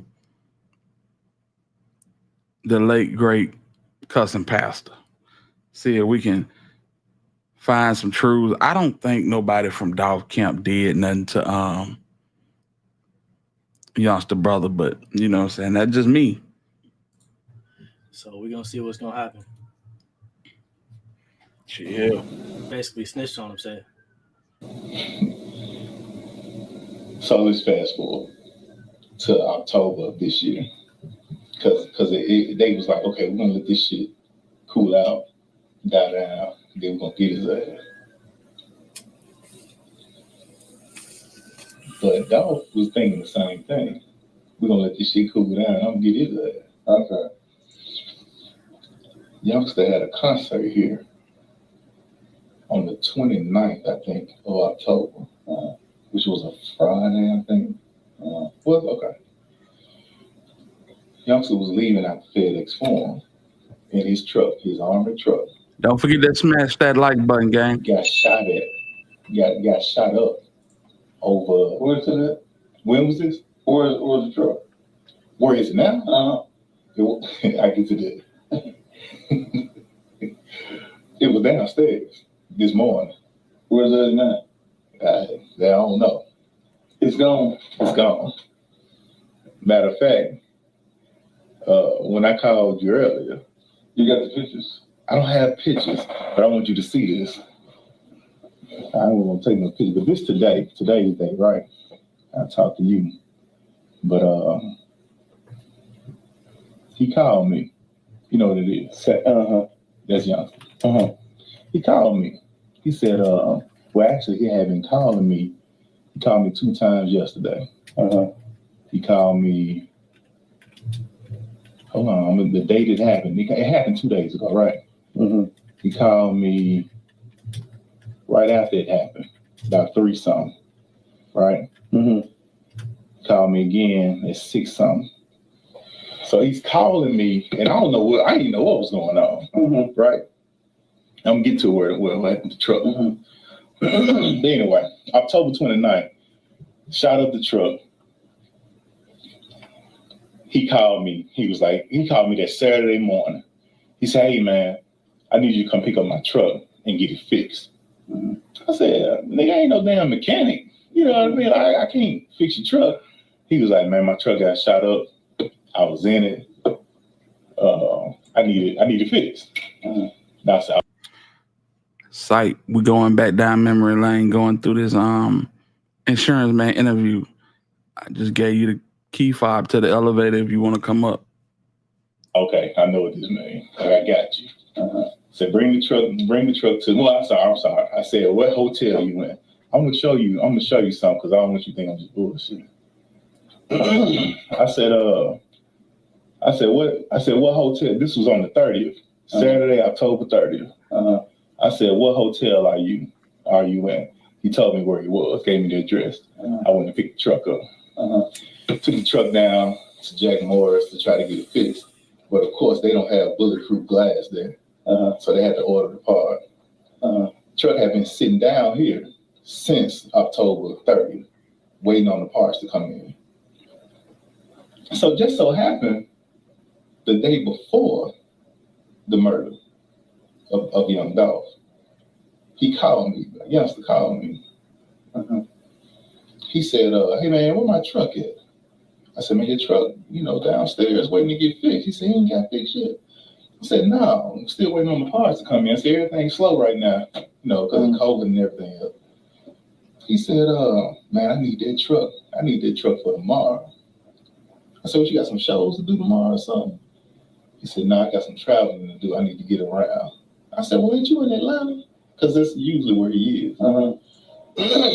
He said, I'm in Atlanta right now, but I can be there tomorrow to get the truck.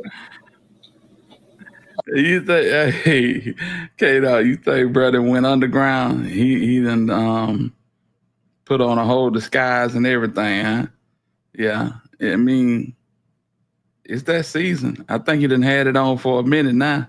You know what I'm saying? Shout out to J-Rail for the super sticker, man. Appreciate you, bro. Much love to you.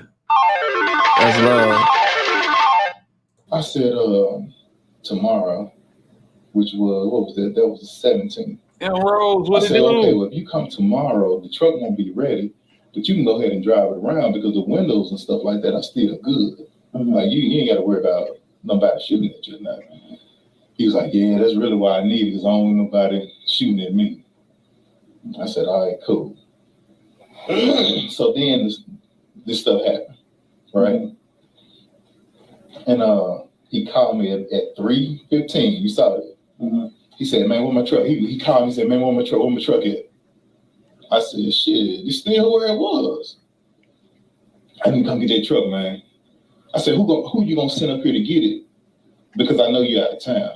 He said, nah, I'm here. I said, you here where? He said, I'm in Memphis. I said, youngster, is everything okay? Because I already knew what had happened. Hell, right here, right up the street, I could hear the sirens and everything. I said, is everything okay? He said, man, I need that truck and I need it bad. Make sure you hit that like button.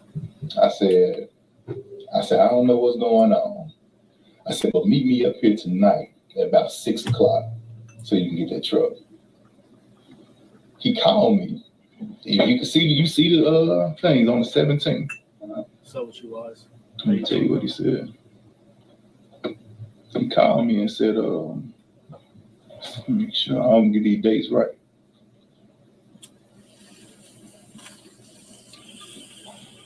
17th at 6:08. Why y'all think he wanted the truck so bad? If you know what I'm saying? Just honestly, why he wanted the truck so bad? Was the truck bulletproof? He felt like he finna have some smoke coming down the pike and he needed to move around safe and sound. You know, this youngster, the nigga got a truck around his neck. You know what I'm saying? So what's so special about this truck? You know what I'm saying? That's just something that that's just something that I was thinking about. Why is he on this dude top so heavy about this truck? You know what I'm saying? He called me and said, man, I ain't gonna be able to meet you right now, but can you drive my truck over somewhere? He said, I can't remember where He really just full on snitching on Black Youngster right now. That's crazy, bro. He said, but can you drive it over here and I'll get the keys from you and I can go from there. I said, youngster, I ain't driving this truck. I said, this motherfucker shot up all on one side, windows cracked, windshield cracked. So I'm not driving this truck. I said, if you want this truck, you come get this motherfucker. He said, and I said, and you might not want to come get it tonight. I said, you probably want to wait till tomorrow or the next day, which is today. He said, yeah, that's right. E, you're right. I'm just gonna wait. I said, but you in the city though. Yeah, I'm in the city. I'm trying to fly out. I'm trying to get out of here by tomorrow. I said, all right. So he called me the next day, which was yesterday. Called me yesterday. I'm gonna tell you what time. Yeah, he tell me time. He called me yesterday at 4:15. He said, man, do you think you can drive the truck down here to me in Atlanta? Because I just flew out and I'm back. I said, yeah, I drive it. So you see what I'm saying? It's a bunch of weird shit going on. He need the truck. You know what I'm saying? Dude, like, you ain't in Memphis. No. Yeah, I'm in Memphis. I need that truck right now. Then he called him again the next day or some hours later and say he back in Atlanta. Can you bring me the truck to Atlanta? You know, just a bunch of weird stuff. That's why I never put much stock in this insurance guy, y'all. I never really did, because a lot of what he was saying didn't make sense, but I see a lot of people feel like what the insurance guy was saying was valid, you know? So I just wanted to get y'all thoughts on it. I came across this earlier today, and I checked it out again, and I'm just like, yeah, I still feel the same way. You know what I'm saying? But let's keep rocking. Down there to you. I said, I'll bring it to you right now. He said, all right, cool. So I'm getting ready to drive it to him. And I was getting ready to drive it down there to him. It was about 4:30 in the evening. My wife called me, had wanted me to do something. So I was like, all right, I can't do it. I called him back.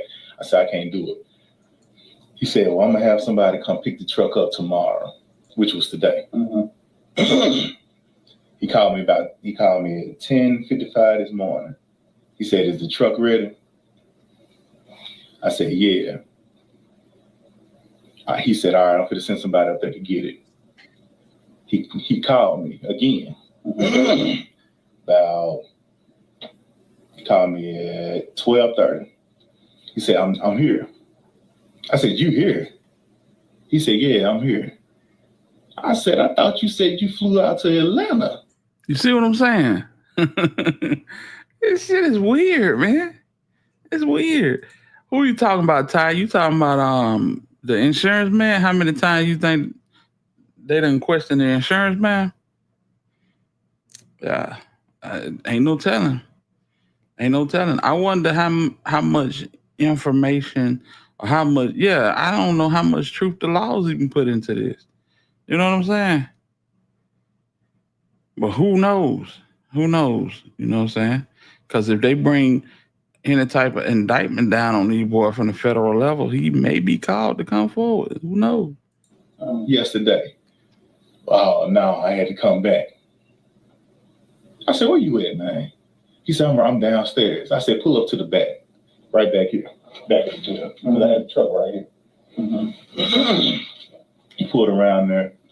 He said, man, can I come upstairs for a minute? Came up here and sat down right there. Actually, came and sat down right there. Mm-hmm. I said, youngster, you all right? I looked at him just like that. I said, you all right? He said, I ain't do it. I said, do what? I ain't do it. Sight, what up, man? What up, man? What poppin'? What's up, everybody? Y'all know who I am. I don't need no introduction. But what's going on, AB? Hilda? Man, I can't call it, man. I'm going through this interview, testimony type situation that the insurance man did with the cousin pastor. You know, just trying to go back and pick up some missing pieces, or you know what I'm saying, see what, you know, turned out to be cap and what didn't, you know what I'm saying? No, part of that. They ain't part of that. I'm gonna get it. I wonder if they're going to call Cyber to testify. I wish they would. Hey, I love to see you up there talking, sounding like Cornelius on the stand. They don't be mad in hell trying to get me this house. I ain't gonna give them. Yeah.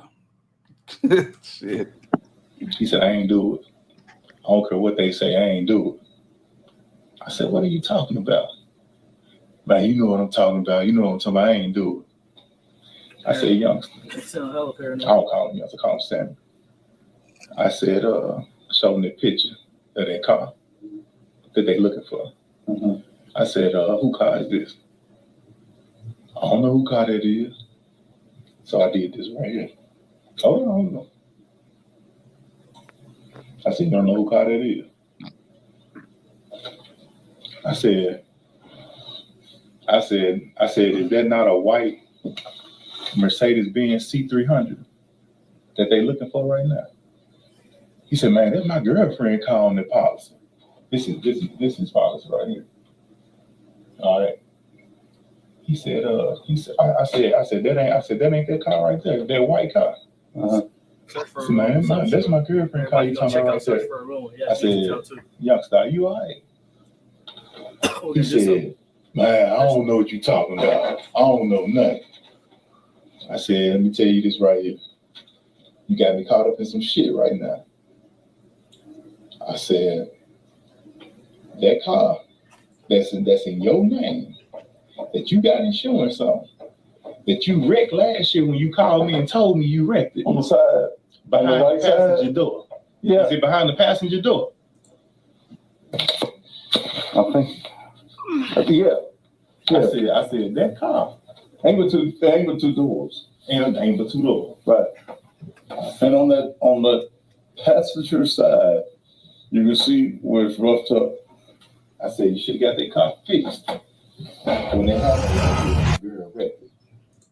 So bruh swaying up and down that that's the car. You know what I'm saying? Yeah, the agent in hiding Jeep money. He hiding. He sold an insurance company. His daddy was running for office at the time, and when they did that, nobody heard from neither one of them. You can't find them. I know. He don't even answer his phone no more. I know. I called him. You called him? Yeah. Damn. I knew that shit was going straight. He ain't got that motherfucker all going straight to board me, but it been a while ago. But I think he was putting that out there so when the police come talk to him about their car, he can say, hey man, I put it out there type shit. Try to get them off his back. Yeah. Also, I feel like he was trying to line custom pastor up. Mm-hmm. I think he was bringing it to him so he could put it out because he didn't want to put it out. You know what I'm saying? If it's the truth, he was putting it out there so that You know what I'm saying? You know, bless his heart and rest in peace to the cussing pastor. But the cussing pastor couldn't hold water in a cup. You know what I'm saying?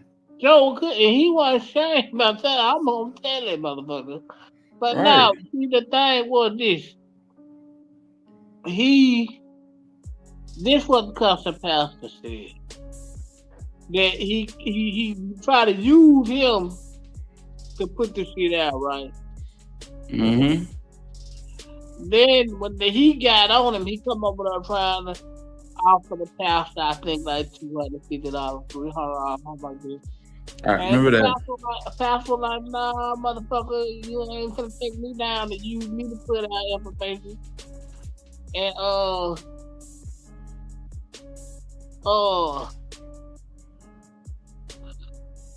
and we never heard from him again. Right. Y'all still looking for him? No, he ain't heard. Gee, what is I wonder where he resurfaced. I mean, like I said, Police come get you. Outside of that, no.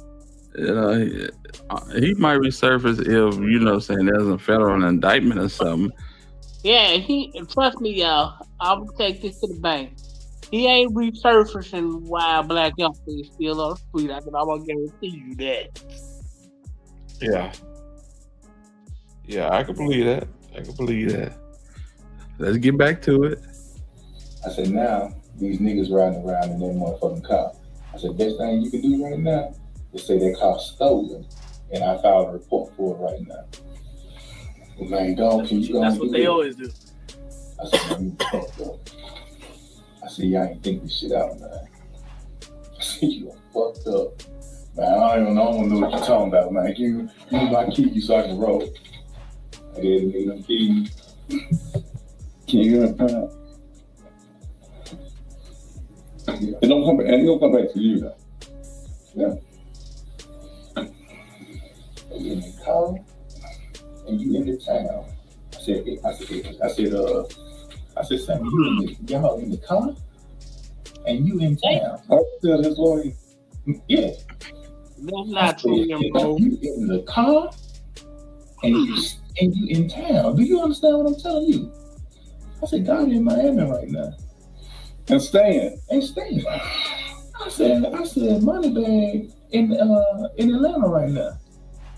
Lil Migo, another one of they little cronies.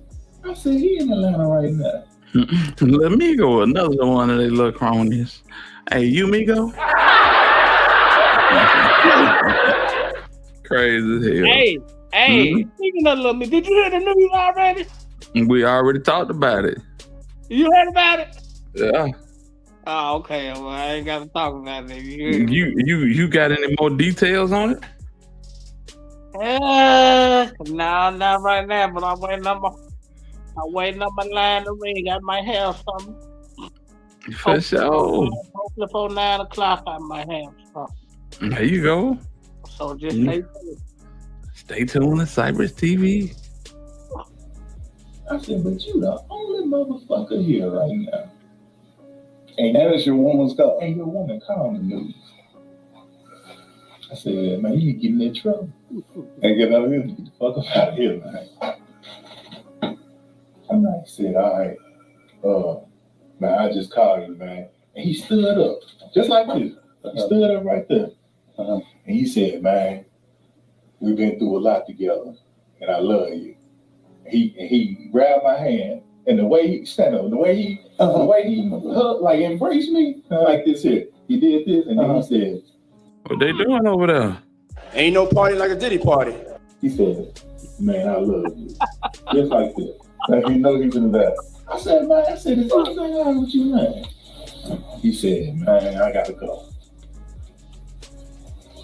He did that shit, man. He did this shit, man. And if he didn't do it, he never did it. Oh yeah, he absolutely no. Absolutely no. That's why but why would they use that car? He said he know who did that shit, man. And he didn't do it. He know who did do it. Yeah, I was looking back at an interview on No Jumper with Big Homie G, and it was like Yeah, you did a song with the guy named Straight Drop out of Memphis that's accused of, you know what I'm saying, hitting Dolph. And Big Homie G said, man, I've been knowing Straight Drop for, you know what I'm saying, a long time, this, that, and the third. It's a lot of folks that knew what was going to happen Well, I've been saying that. eventually. Yeah, I've been saying that. Bro. yeah, you have. But you say a lot of stuff, and a lot of it be cap. You know what I'm saying? A lot of black youngster family. So you know we had to take it with a grain of salt, man. No, man, no. He wanted me to diss black youngster. I'm like, no, black youngster family. Yeah, I feel you. Yeah, I ain't calling everything you say cap, but you know how you do. You know how you get down. You'll have us up here scratching our head, giving nigga a straight headache. Hey, but God is see. I just don't think God ain't got nothing to do with this. No, I don't. Nah. Can't nobody make me believe that God had called a shot on me, which he didn't. He ain't got power like this just so he's rich. Come on, man. Let me keep it real. We know how this shit goes. Yeah. I give you that. Yeah. You think God ain't gonna? Never mind. I ain't gonna say this. I say this. And everybody. So. Y'all ain't y'all ain't getting the free. Oh, now. Cyber say he's saving that for the members only. Oh boy. That was involved. God it just. I think God it just said there just to get people to talking, man. Ain't no multi-million-dollar nigga gonna be lonely, man. Y'all can be food if y'all want to. That man can fly whoever he want out there with it. He said he had people flying in, so you know. Yeah, well, flying to Dubai and London, 2 different spots. Yeah, boy, that got it all. He on top of the world. Shout out to what's his name? Shout out to him. Yeah, man. Got it world. That's a good question. That's what I want. Like, that's dumb. Why would you do that? I don't understand it, man. Right as day, right here. I looked when I saw the car. I done seen all his cars.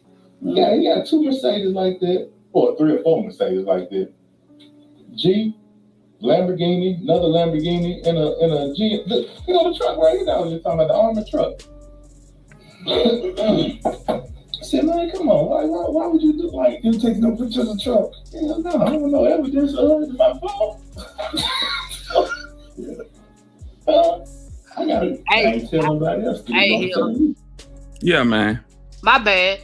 But no, after this live, I'm gonna chop it up with I need you to look up some, and then you can do a story on it if you choose to. Put it in the back chat right now. Alright. I gotta go talk. They sent me a thing. They some detective called me today. Why do I put it in the back? They said they want me to come down there at 10 o'clock tomorrow, Monday. You just hit private chat and type what you're gonna type in the private chat. Okay. Mm-hmm. Ain't nobody comment there, right? Yeah. Yeah, you gonna hit private chat, and when that pop up, then you'll just type it in there. So would Ken. So all I am. Okay, right. Hold up. I just looked down on the screen, and all I gotta say is, oh my God! We got the one and only Steven in the building. What's going on with it, big homie? What's going on, man? Y'all all right? What's going on? Happy holiday, brother. Hey man, I don't want to hear that.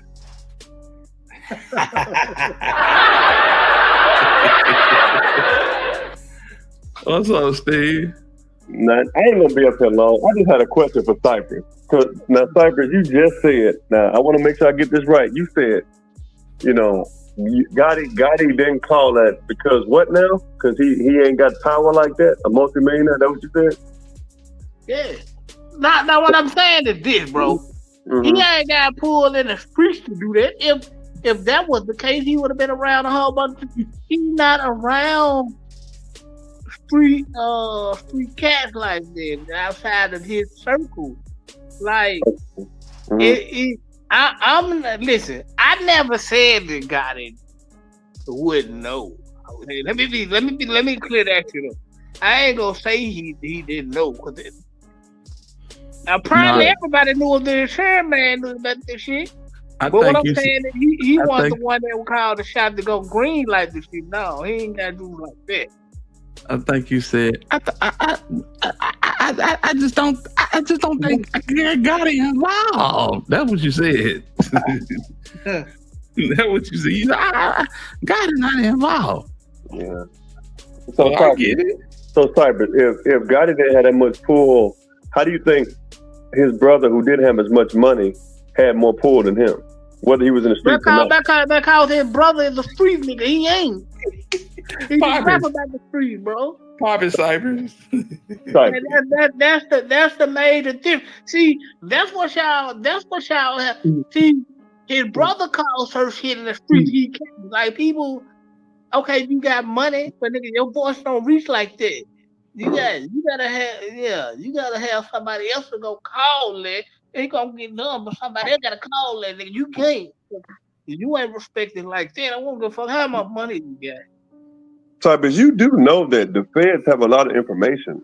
That like just because you know that, and you know Cornelius didn't get up there and tell everything, right? Like you do understand that, right? Yeah, I know. Okay, answer me this, Cypress. Straight jump. So the conspiracy was said to have began on what date? You said what? The conspiracy portion of murder, the unaliving of Young Dolph, was said to have started on what date? What was the date? I don't know the date because I wasn't following it like this. It was like June. Okay, June when, player, hitter, when? Say what now? June, what? My bad. Beg your pardon? My bad. What was the date? What was the actual date? June 10th, June 12th, something like that? No, June the 1st. June the 1st. Okay. Straight job. It just got out. He just got out of jail. Can anybody in the chat tell me what happened on June the 3rd? Oh man! Well, I was in and out of town at the time, so I don't know what happened June 3rd or June the 5th, whatever they did. I don't know about it, but please enlighten me though. No, I'm saying because you know the money came from somewhere, right? I agree. Okay, what happened on June the 3rd? 2 days later, what happened? A player. You said. Let's get him the fuck up out of here. How about that? Let's get you the fuck up out of here. You said the money. Of course, the money came from somewhere. Who you talking to? I got his ass the fuck up out of here. Tired of that shit. Come on back. My bad, Alabama hitter. Do me a favor. You at your computer, right? Yes, sir. Okay, type in go to Google and type in CMG and then Interscope record. Oh. See, I didn't even know about that. Like I said, man, I was in downtown at the time. I know, Cypress. We about to slow walk it, all right? All right, let's go. Okay, hitter, what does it say? When you get there, let me know what it says. Okay. All right. We're going to bring this down for a second, and then we'll come over here. And then we'll go here. All right. It says. Okay. CMG short for. Yeah. Cocaine Music Group. Yeah. Is an American record label founded by Yo Gotti in 2021. Damn, I don't know when. that's crazy, ain't it? I don't know when they were founded. It was 2013, but I just want to show some. Okay, June 2nd. June the 2nd, the very next day. Hey, let's go. The very next day, them boys got a new deal with Interscope. How does that work, Cypress? You don't find that coincidental? They got all that money the very next day? Yes or no, Cypress? No, I mean, I just look at it like it's a record deal. I don't think no different in it. Cypress, stop, bro. Stop. Okay, You J-Real, right. you right. Google ain't always a reliable source, but those, you can look up. You can look up. Hey, but Billboard is. Exactly. So where y'all going with this? So when we say where the money came from, because it wasn't drug money, and it was more than 100. Because Tamara already told us it was a lot more money. This is what a racketeering is gonna come into it. The nigga got a bag and dropped a bag. Basically, why you think it's taking so long? They tying all this stuff up. So this is my guess. This is my guess. The feds have reached out to Interscope. Let them, because you remember playing. Hit her. Just get him the fuck up out of here. My name is Hitter. Do you understand the words that are coming out of my mouth? You remember I told you a few weeks back, I called Interscope. They said, I remember you called Interscope. No, and they told me that DMG wasn't with him no more. That's what they told me. Gotti wasn't with him. I'm guessing, this is my guess, I could be wrong, that the feds went to them, proved that some of that hit money came from them, and they gave them two choices. One, you go down with the ship. Two, or you get them dudes out of here. Jimmy Iovine, I don't think he's gonna go down with the ship, bro. Jimmy Iovine done put on a lot of folks. That's my guess. I don't have anything substantial to claim. But it's mighty coincidental that the conspiracy started June the 1st, the very next day, CMG get all that money, whatever it was. You don't think some of that went to this? You don't think any, like, we just hypothesizing.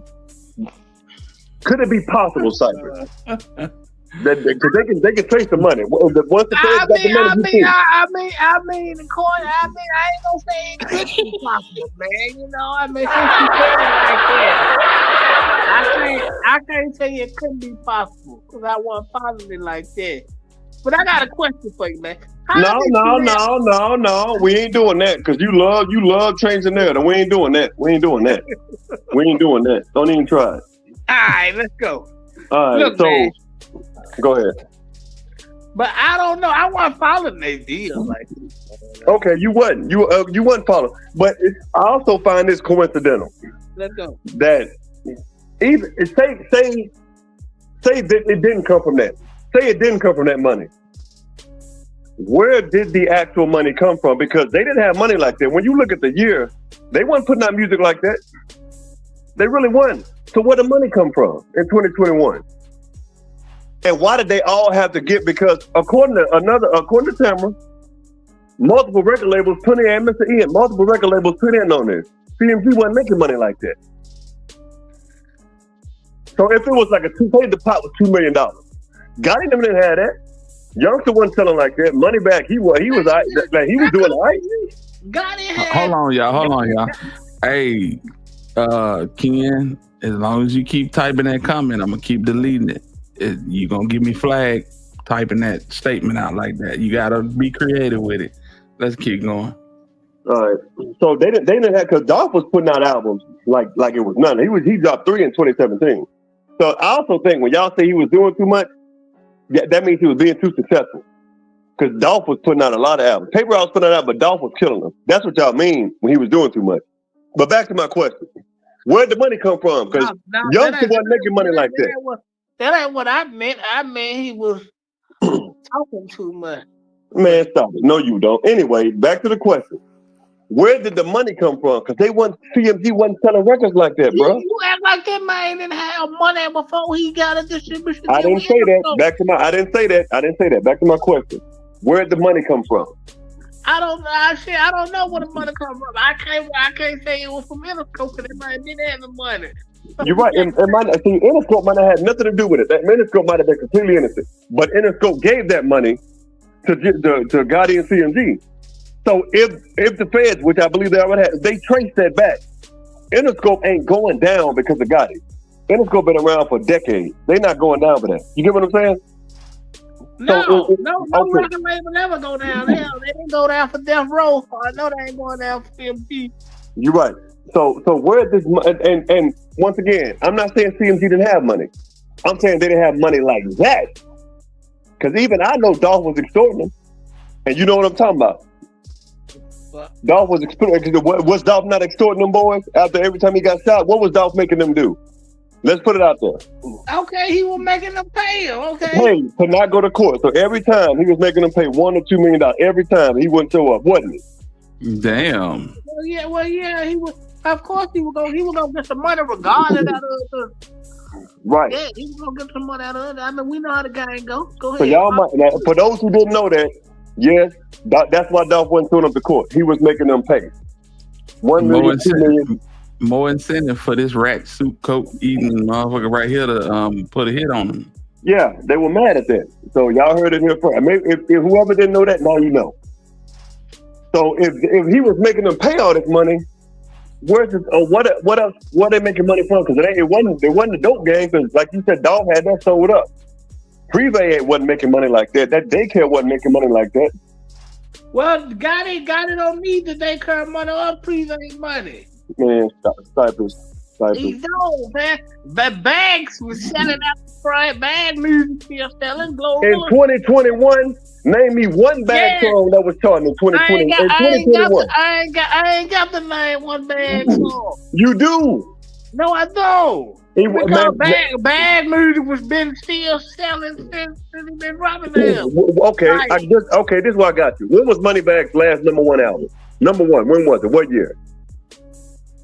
I can't remember what year. 2020, Cypress, during COVID. Got you. Two Federal or something? No, it was a Gangsta's Pain or some trash like that. Gangsta Pain, that's right. Yeah, nah, I ain't gonna lie. We wish. Now, hold on. I ain't gonna lie. We wish I didn't like that album neither. Oh, all of it's trash. It don't matter what album it is. I ain't gonna say that because I ain't heard nothing worse trash than Paper Rap. Okay, go man, ahead. stop it, man. Hey, this is what I know. Glock is coming here Thursday. The tour had to be moved to a bigger venue because the venue they chose couldn't hold all the places. So stop it. Moving on. Oh, and Gorilla didn't come to CMG until when? What, 2022, right? Right. So who was making all this money for CMG in 2021, Cypress? Bag was making a lot of money. Bag was going on tours. Gotta get a piece of it. Stop it. Man. Cypress Bag wasn't making money like that. How you gonna say what no folk were making? Did you see the bank statement? Cypress, you know what I did see? You know what I did see? I saw, and y'all go look this video up. A bank teller who works she said Bag was getting clowned on social media one day. The man came and took all his money out the bank. Just to flow. And then brought the money back and they had to stay overtime to count. It was $600,000 in some gold brick. They had to stay overtime. Hitter, you remember that? I remember that when he put all that money in that bedroom. Okay. So, we can't say the bank people lie because they have no reason to lie. Exactly. So, what were you lying again? Huh? What were you lying about again? I ain't lying about nothing. I just said we can't say the bank people lie. The bank. Okay, but you said Moneybag was making all this money, right? Yeah. Hit the like button. Well, I'm quite sure Gotti has some money. He got properties and shit, so I'm quite sure he got some money. Says he don't need prepaid money or that daycare. That daycare wasn't making no damn money. Okay, but so they weren't making no money. Privé one, or let's say Privé did contribute to it. You know that's what a racketeer. You know that's what a money laundering and racketeering comes into it, right? You understand that, right? Well, Privé ain't had nothing to do with that. I didn't ask you that. Let's try it again. You know that's what racketeering comes into. If they trace that money, that hit money back to any type of side businesses, all those are involved in racketeering. They not, fam. How do you know? Because I know for a fact about Privé. Because just know I know certain shit. Just know you know. Okay, so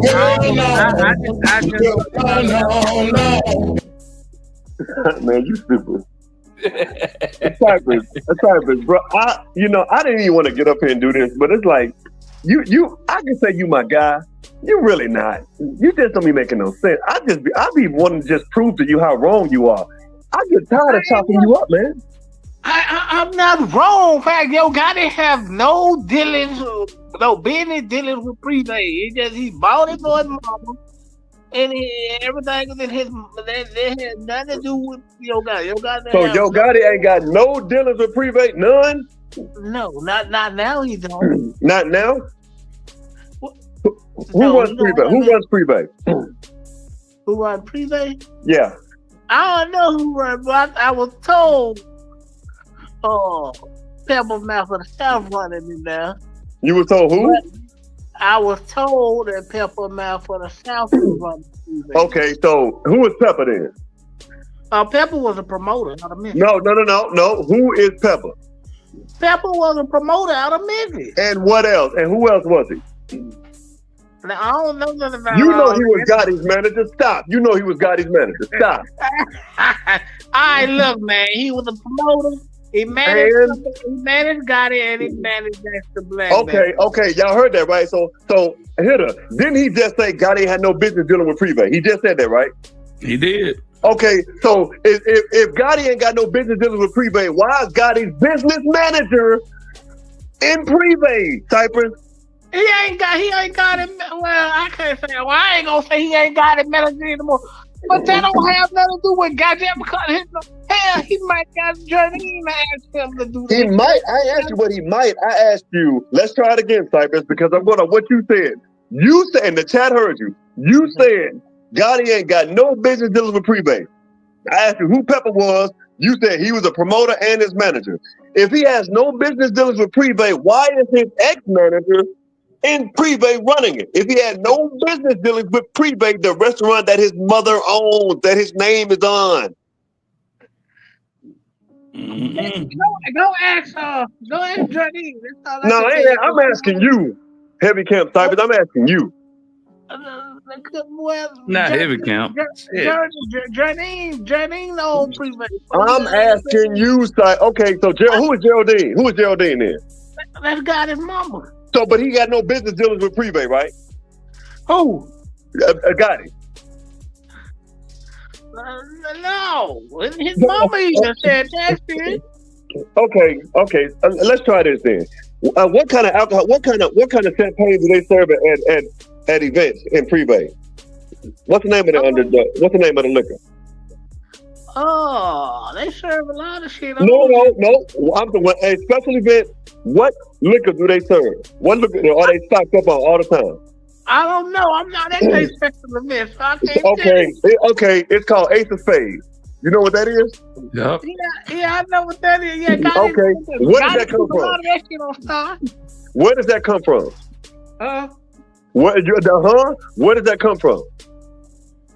You said where it come from? I don't know. Alabama hitter. Where Ace of Spades come from? Ace of Spades.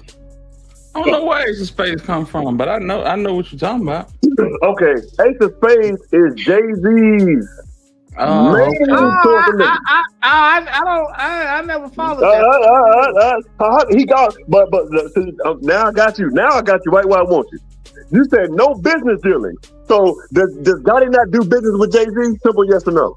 Oh yeah, he do hella business with Jay-Z. Okay, is Ace of Spades a part of Jay-Z's liquor brand? And that I didn't know, but according to you.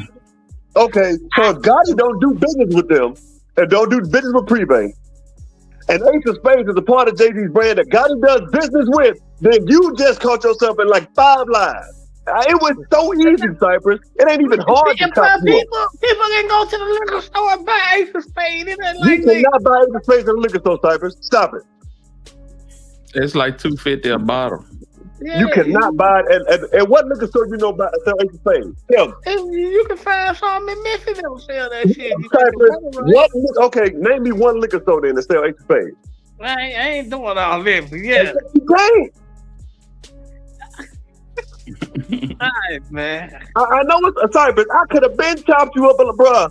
I just like messing with you. You are not even a challenge. Y'all hear this, right? So when he get on other channels talking about I be whooping Steven, you ain't never whooped me a day in your life. So I've been calling checkmate on you since 2022. I've been beating you. You'll be doing that in 2028. So let's go. It ain't Cypress. They'll be in prison by then. We don't know that. Oh Lord.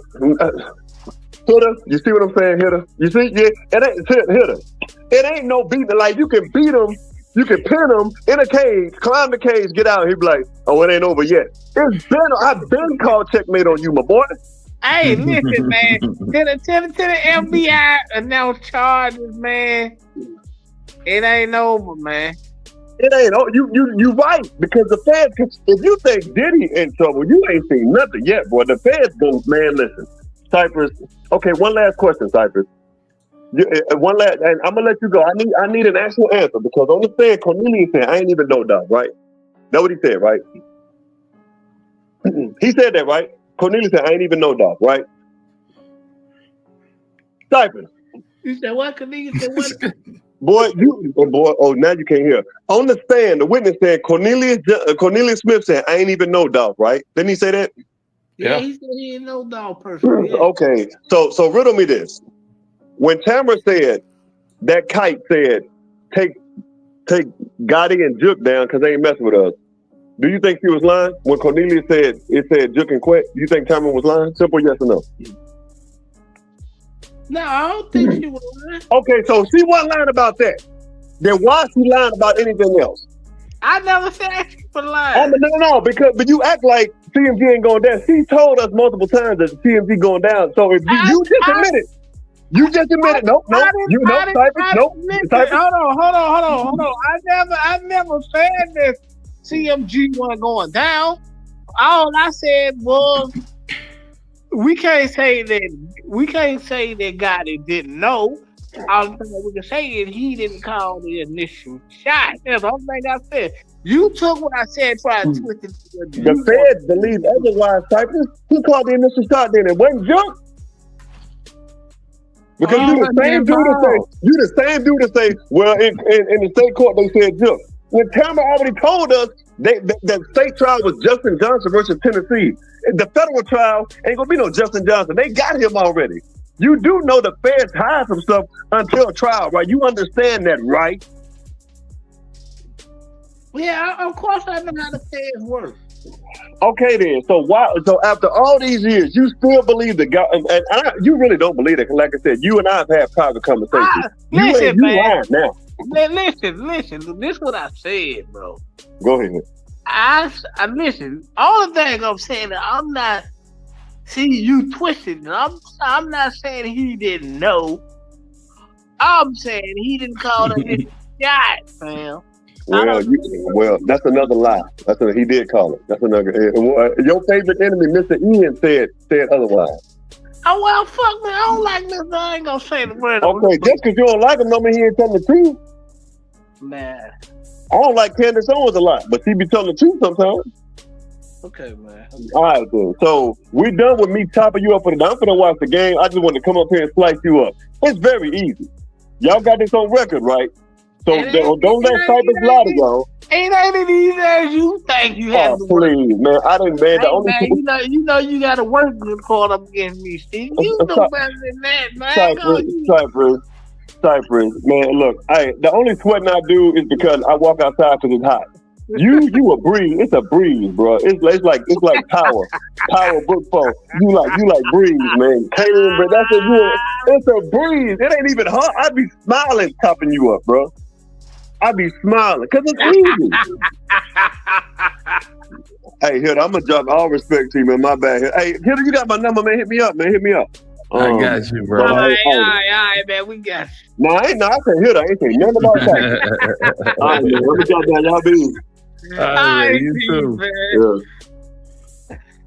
man. Man, salute to Steven. He's dedicated his life work to prosecuting CMG and Yo Gotti. Man, he should have been appreciate him. he should have been a goddamn prosecutor. Yeah, he on that shit. I promise he'll get a nigga 50 years. Stay out of his way. Hey, Steven dropped the gym though. He said she Hey, yo, There it Steven, is. you know when you got time on your hand when you gonna call Interscope, you got to be bored. Hey, Steven called Interscope on your ass. He had y'all. Hey, do Gotti still work over there?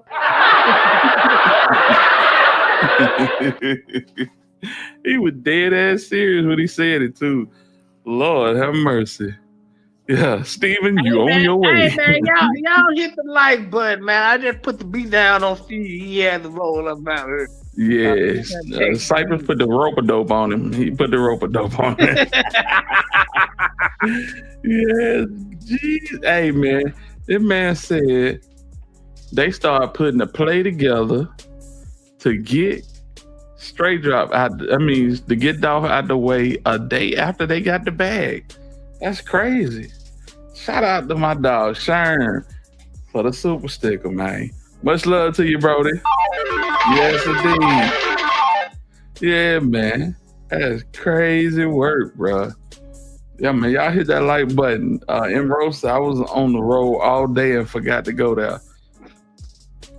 Interscope Y'all cut hit the like button, man. Run the likes up, man. Y'all got any questions y'all want to ask? I'm having fun with this today. Just cause Steven showed up, I had fun. When Steven showed up, it's always good to knock Steven upside the head whenever he show up. Yeah. Question. Cypress confused right now, but we love him. It's an inroad. Send me something. Yeah, man. Cypress, you called the insurance, man. Yeah, his phone went straight to the board, man. He got it off right now. He got the number off. Not bad. His number is off, man. It going straight to the voicemail, them roads. You got to don't be doing that shit, them roads. Yeah, him and Vato called the insurance man just to make sure he was straight. Yeah, he probably pop out if they go get youngster, man. Yeah, for real. That's crazy. Man. Gina, what's poppin', beautiful? See what Goldie in the building. Salute to you. Y'all hit the like button for my dog Hitler, man. Show some love to Hitler, man. No, man, please do. Yeah, man. He done brought out Steven and Cypher beat down on Steven for like about 20 minutes straight. Y'all hit Yes, the like indeed. button, man. We're finna get back to the interview with the insurance man, but just to clarify everything, YNC Trey Slime. You know what I'm saying? There he is. Yeah. Let me see. Yep. That's crazy, bruh. That's crazy. First degree M. Boy, I tell you. Trey Slime might be out of here. Ian too. I appreciate you, bro. Salute to you. Yes, indeed. Hey Salute man, for the super y'all keep running, showing love, hit the like button, man. Keep running, man, showing love, man. Hitting the button, man. We in here. We For in real, here, for man. As real. long as y'all gonna show some love, we gonna be in here, man. Run my dog hit up, man. Yeah, man, I appreciate it, y'all. Just know that. And don't play with Steve. No, please don't play with Steve. Steve ain't no joke. I like getting on Steven Lee. That make my day. Let me get on Steven Lee. Yeah, man. Yeah. I gotta do it one time for my dog. Run up on this fire and get burnt, little nigga. Spent $500,000 just on furniture, nigga. Paper route business, it don't concern you, little nigga. R.I.P. the dog, man. Yeah, Yeah, man. on the serious note, man. Rest in peace, young dog, man. Let me tell you something, man. Dude in the real way happened to him. That was some cowboy that shit, the way these niggas went about doing it. Rest in peace to young dog. Dolph land legend, the Chicago legend. Yes, indeed. Troy, what And it shout do? out to the Memphis legend, yo, got it in this motherfucker. What's up, y'all? The North Memphis legend. Yeah, the North Memphis legend. Mm-hmm. Y'all know the North Side is the best side. You hear me? Whatever. All right. Salute to the North. Salute to the North. Salute to Trace Lime too. Yeah, y'all know the North Side the best side, baby. The North Side, the best side. Nah, we cool. We cool on the North Side. You know what I'm saying? Yeah, man. Shout out to the North Memphis. Shout out to Dolph, man. Rest in peace to Young Dolph. Yeah, man. Yeah, man. One more time. Gee whiz. I gotta hear that again. You know that one of my favorite Dolph songs of all time. I ain't even gonna hold you, bro. Run up on the fire and get burnt, little nigga. Spent $500,000 just on furniture, nigga. Damn. Paper route business, it don't concern you, little nigga. Watch out. Be careful who you call your friend, they turn on you, nigga. For real. That's my nigga, bro. Long live Dolph, man. Let's go. I asked him, I said, I ain't asked him if he did it. I asked him, is he okay? He knew what I was talking about. He knew what I was saying. I said, man, are you okay? And man, first thing he said is, I ain't do it. I said, dang, because if you didn't do it, you know somebody did it. Kenny Adams in the building. What up, my nigga? Shout out to my dude. To the incident in North Carolina. And following from there. And they killed his brother. This year? No, they killed his brother in last year. July last year, I believe. I was about to call somebody. See, and there's a video of him and a group. Who, him, youngster? No, him and some of his guys. They were in Cat Stadium. Dolph. No, when you say youngster. Youngster. Him and a group talking about they got their flashing guns and choppers. Talking about they're gonna kill Dolph. When was this? I don't know. I got it in my phone. Somebody sent it to me. Hold on, let's rewind that. What you say? I got it in my phone. Talking about they're gonna kill Dolph. Talking about some of his guys. They were in Cat Stadium. Dolph. Oh, he talking about that when they pulled up in Cat Stadium. Youngster. Him and the group talking about they got their flashing guns and choppers. Talking about they're gonna kill Dolph. When was this? I don't know. I got it in my phone. Somebody sent it to me.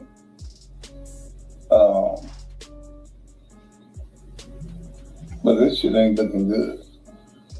Hey man, I got the whole goddamn investigation right here. And it's that simple. I ain't trying, they're my folks. You know what I'm saying? But I ain't trying to get involved with this shit. I know you ain't. Not at all. Not at all. But I told him, I said, man, you need to get in trouble. Well, see, you know, these young cats, I don't care how much money they got, they don't think. Why in the fuck would you go use a car that you know is yours? Why not steal a car? Goddamn. You go shoot a motherfucker, steal a car. Or at least say the car was stolen. But you'd have to say it was stolen a long time. I gotta replay that back, honestly. I want to hear this shit one more time. Y'all been dealing with each other for a long time. Okay. When I was working at Allstate, when I was doing this show when I first started, he was brought to me by somebody else. Hey, that's my favorite song too. I ain't gonna hold you. That's probably my favorite Dolph song. Real talk. I don't know, cause I love talking to my scale too. Yeah, that's crazy. And Dolph gone way too soon, y'all.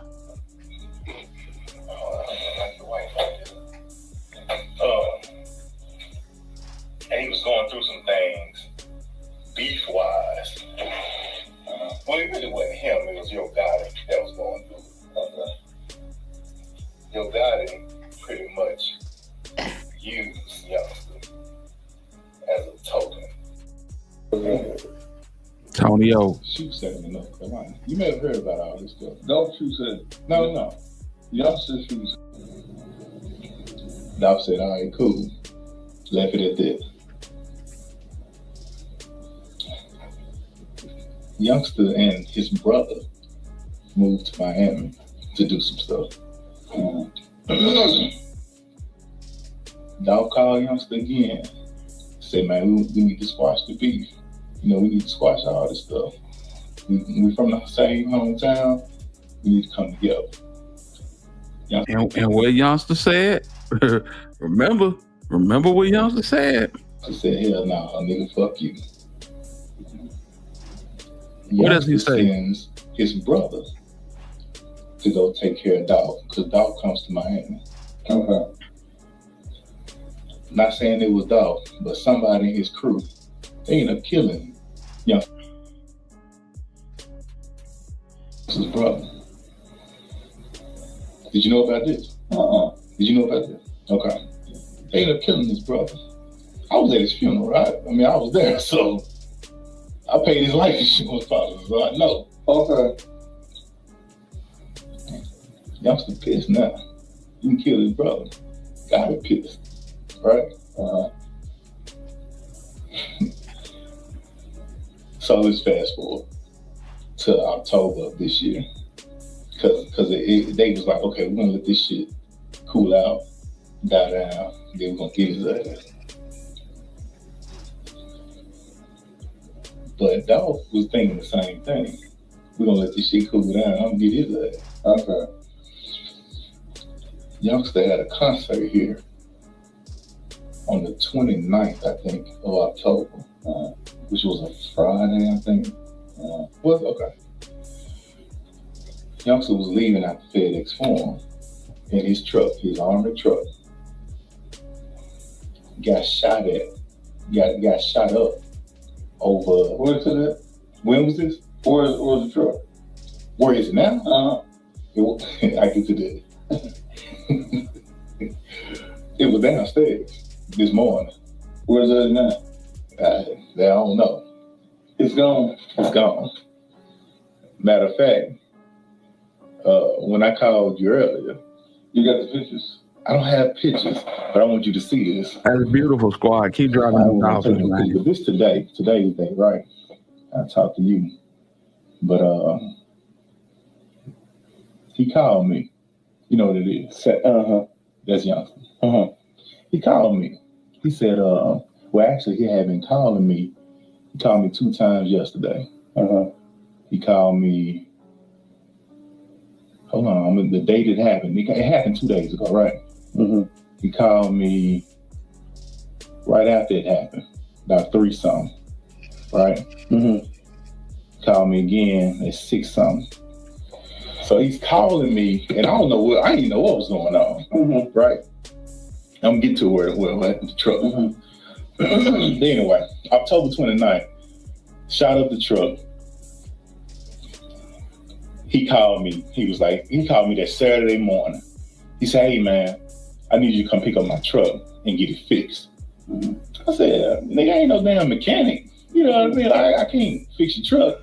He was like, man, my truck got shot up. I was in it. I need it fixed. And I said, okay, I know what this means. Tired of him about this damn truck. Said, bring the truck to. Well, I'm sorry. I said, what hotel you in? I'm gonna show you something because I don't want you to think I'm just bullshit. I said what hotel? This was on the 30th, Saturday, October 30th. I said, what hotel are you in? He told me where he was, gave me the address.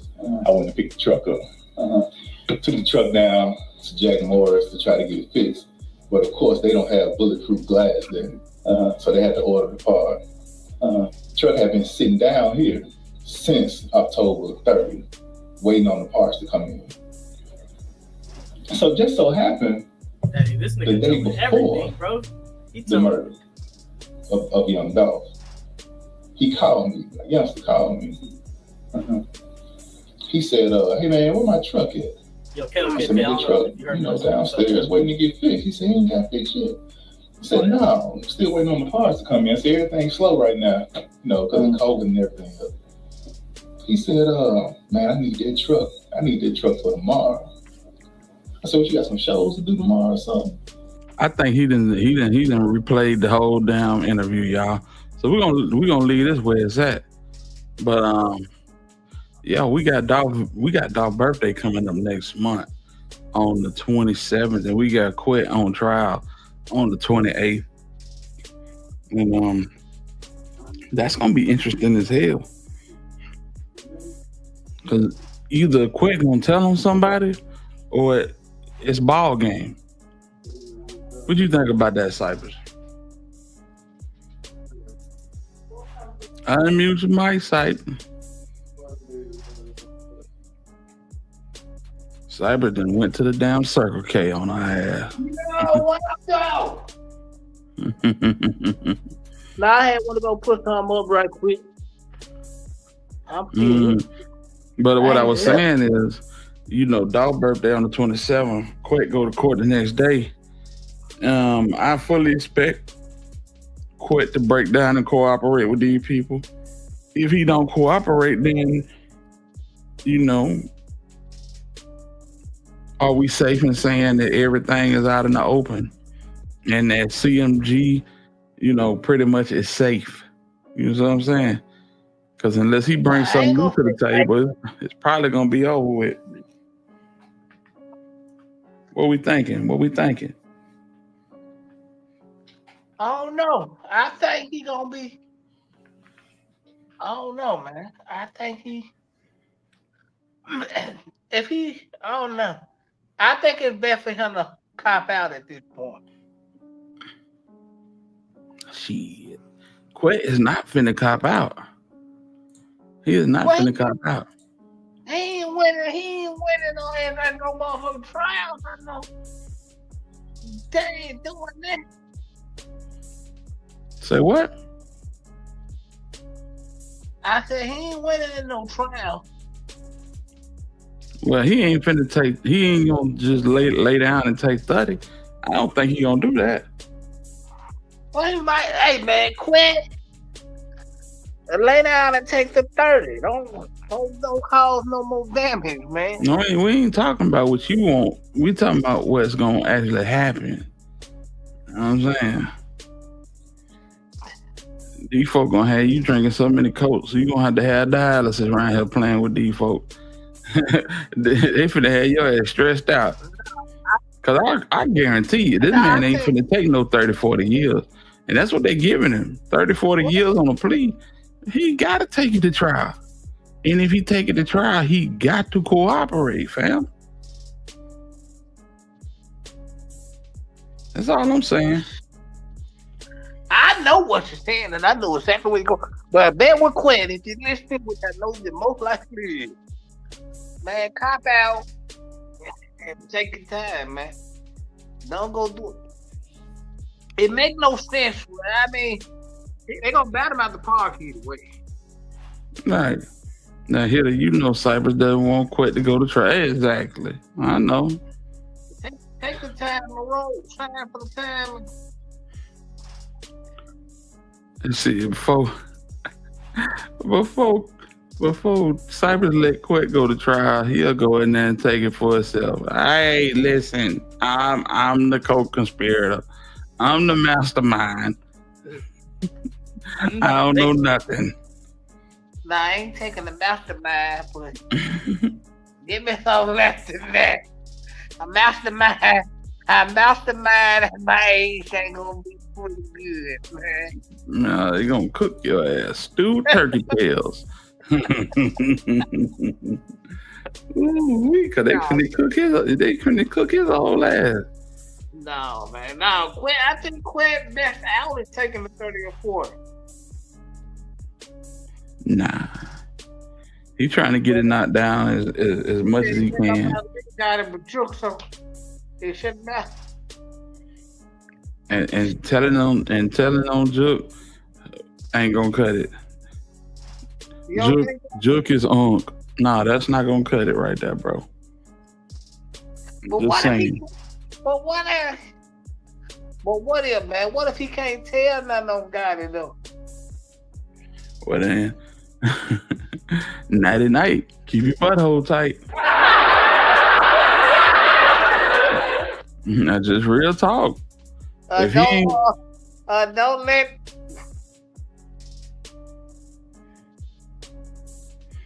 His mother said, but Cypress, you said could nobody link Gotti but Juke, so it shouldn't matter if he go to trial or not. I don't feel like Quick can link Gotti to that. You know, but I don't.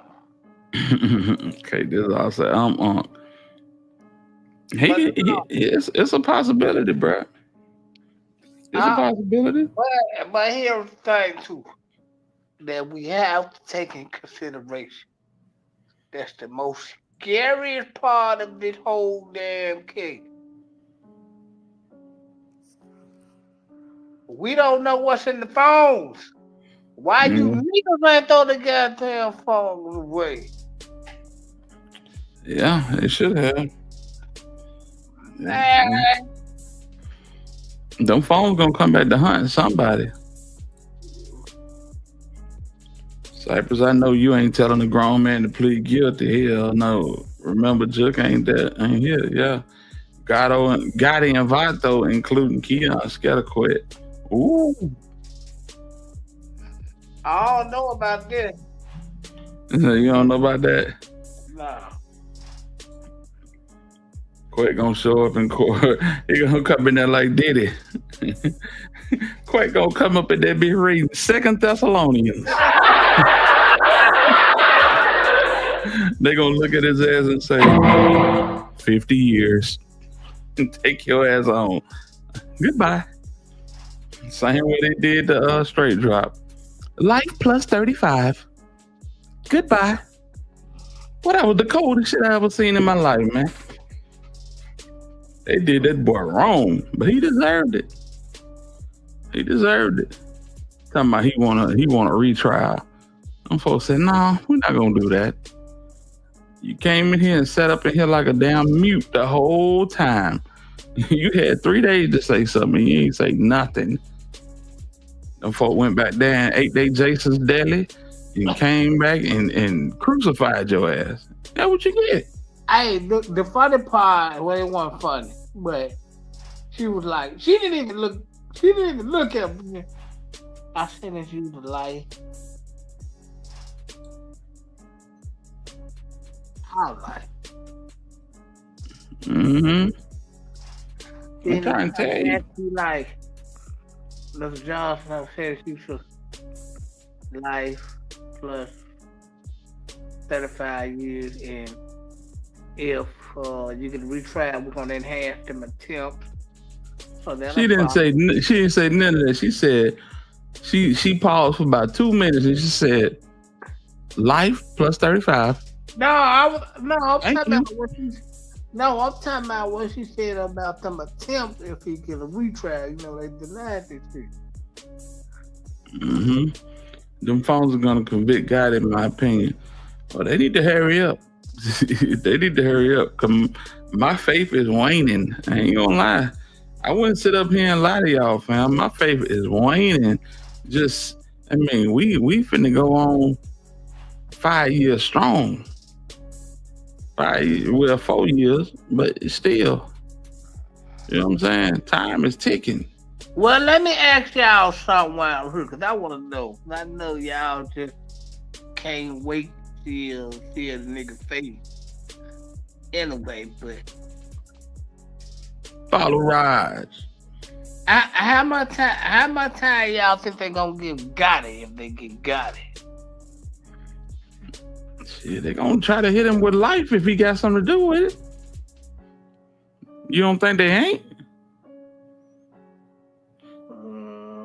We just disclosed the fact that these folk got a huge bag from Interscope the day before they started planning this whole situation.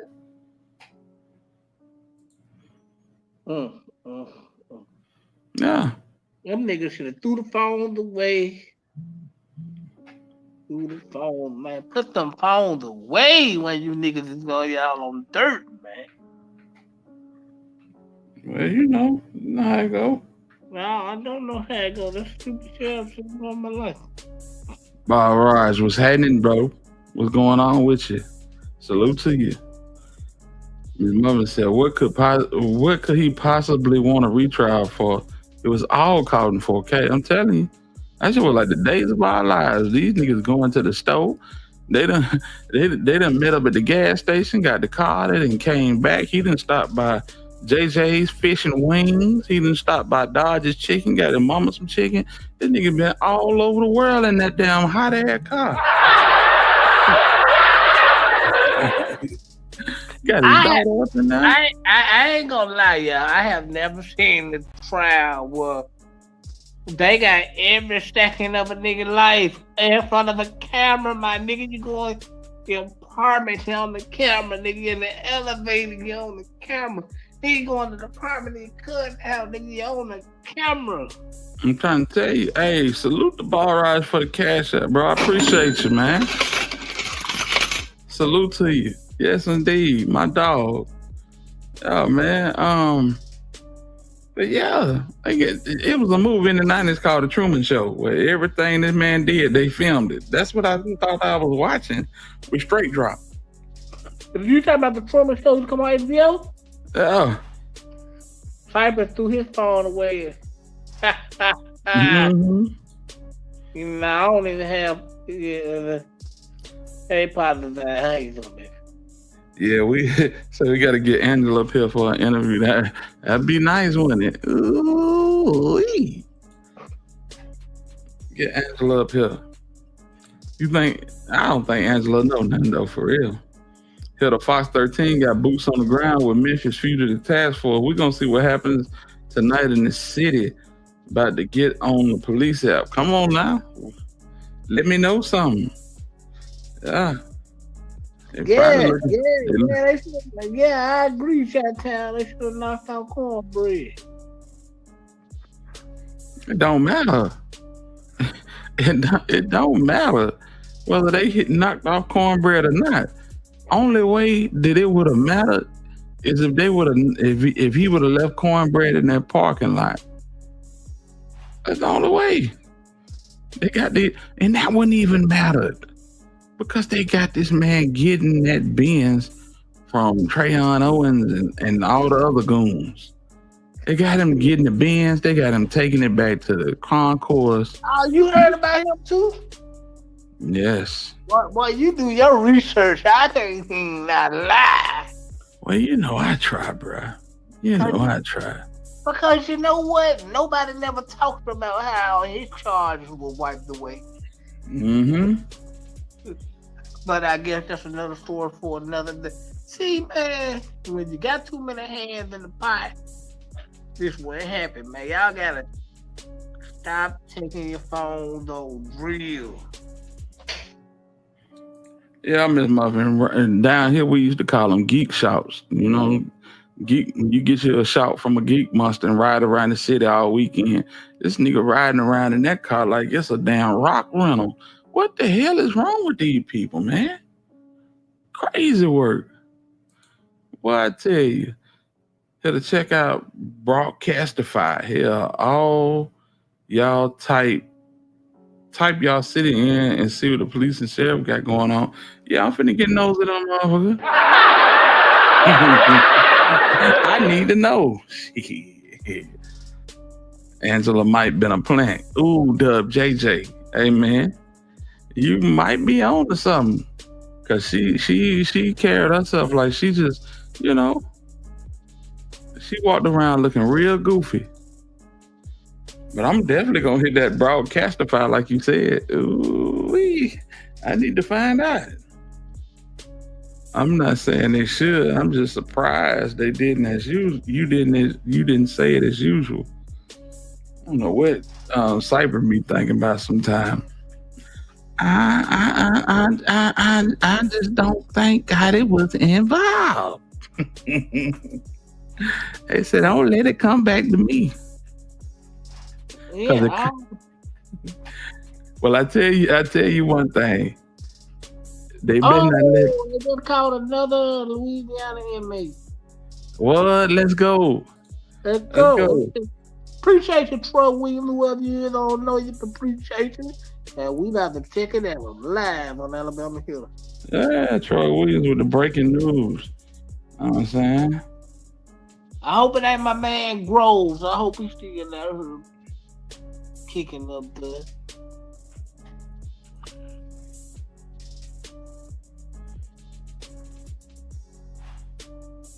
Mm.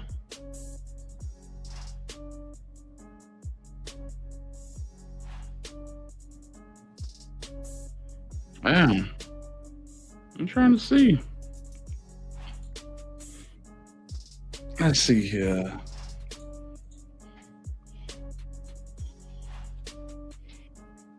Damn. Inmate captured escaping from another New Orleans prison. That's crazy. Hmm? Yeah. Another inmate has escaped from New Orleans prison, but this time it was a different facility. That's crazy. You got caught? Yeah. These niggas have inspired a whole flock of prisoners. I don't see nothing on it, man. I don't see nothing on it. What they talking about, Troy Williams, whoever you, come back. Man, Gotti ain't the real mastermind, man. Y'all know Big Trick was the real mastermind. People say she stay on that app. What else? Broadcastify. What happened on Broadcastify? That's a TV album. Let me telling you what's going on in the city. Fry Mr. Buckethead. Welcome to Gotti World. I guess as they call Memphis Dolphland, he gotta have him a Gotti World. That's crazy, ain't it? Van Buren. Okay. All right. Let's see here. Linton Van Buren.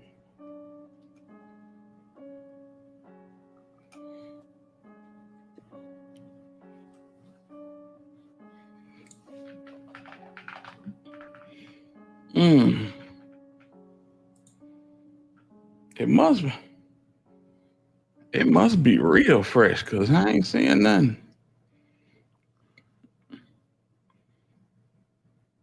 Linton. Oh, they talking about that white guy, the police officer that escaped from jail from Arkansas. They didn't have that. It broke about 20 minutes ago. Okay. Let's go over here. Let's see here. Let's look here.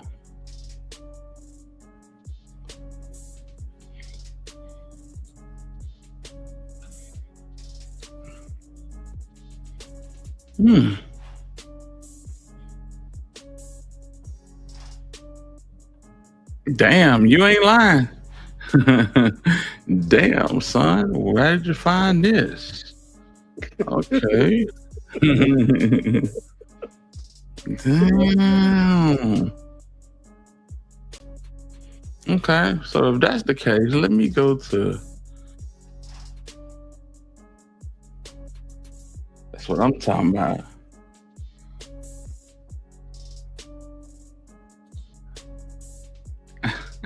All right, we gotta do it. Hit squad, hit that like button if you ain't hit it, man. Let's get into the latest, greatest, most updated breaking news.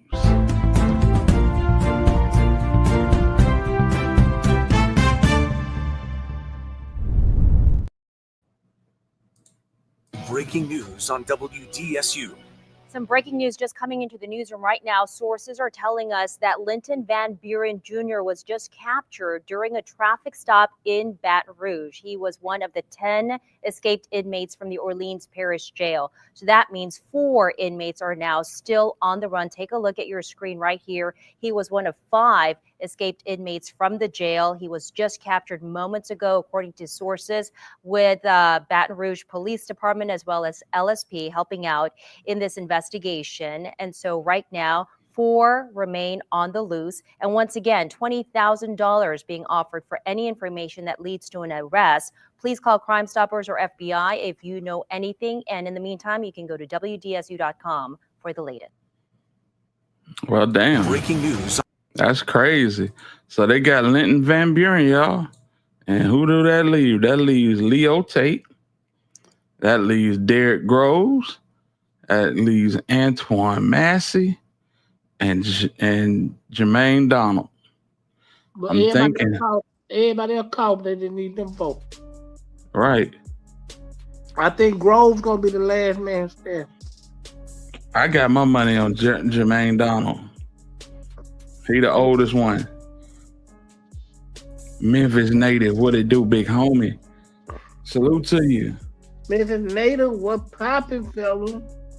Yeah, Jermaine Donald, he probably the wisest one out the clique. You know what I'm saying? I heard Antoine Massey, his daddy was good friends with Lil Wayne daddy, Rabbit. I had seen something on that. You know what I'm saying? I bet. So they caught Linton Van Buren in BR, y'all. Caught him in Baton Rouge. He made it up the road. Somebody then gave him a ride. He damn sure ain't walk up 10 or 12. Sure ain't walk up 10 along anybody. Yeah, no, that's a hike. That's a hike. That's a damn Selma to Montgomery type situation. You know what I'm saying? So yeah, Donald probably gonna be the last one standing. You know what I'm saying? They want Massey bad and they want Groves bad as hell too. I'm surprised that they got him. I'm surprised that they brought him back alive, but maybe that's due to the fact that they got him in Baton Rouge. If they'd have got him in the New Orleans city limits, man, come on, man. That would have been crazy work. They probably would have knocked his head off. I think they're gonna kill one of these niggas. I think it's gonna be Grove or Massey, if not both. The proper term is unalive. Thank you. Yeah, my bad, unalive. Oh man. Yeah, says Massey. Massey. Second time escaping. Oh yeah, they're gonna max him on out. Somebody told. I'm pretty sure they did. $20,000 on your head, and we ain't gotta, you know what I'm saying, put in no hand and finger work to get it. Yeah, I'm gonna pick up that horn and I'll be down there in the morning, cut my check. I don't know these niggas. that's what people gonna be saying, fam. Yeah, we got one of them right over here. That's crazy. So that's $20,000 for 10 niggas? No, that's $20,000 per head. Yeah, I'm saying $20,000 per nigga. Yes. Man, that's a lot of cake. Yes, sir. Yes, sir. 20 times 10 at 200.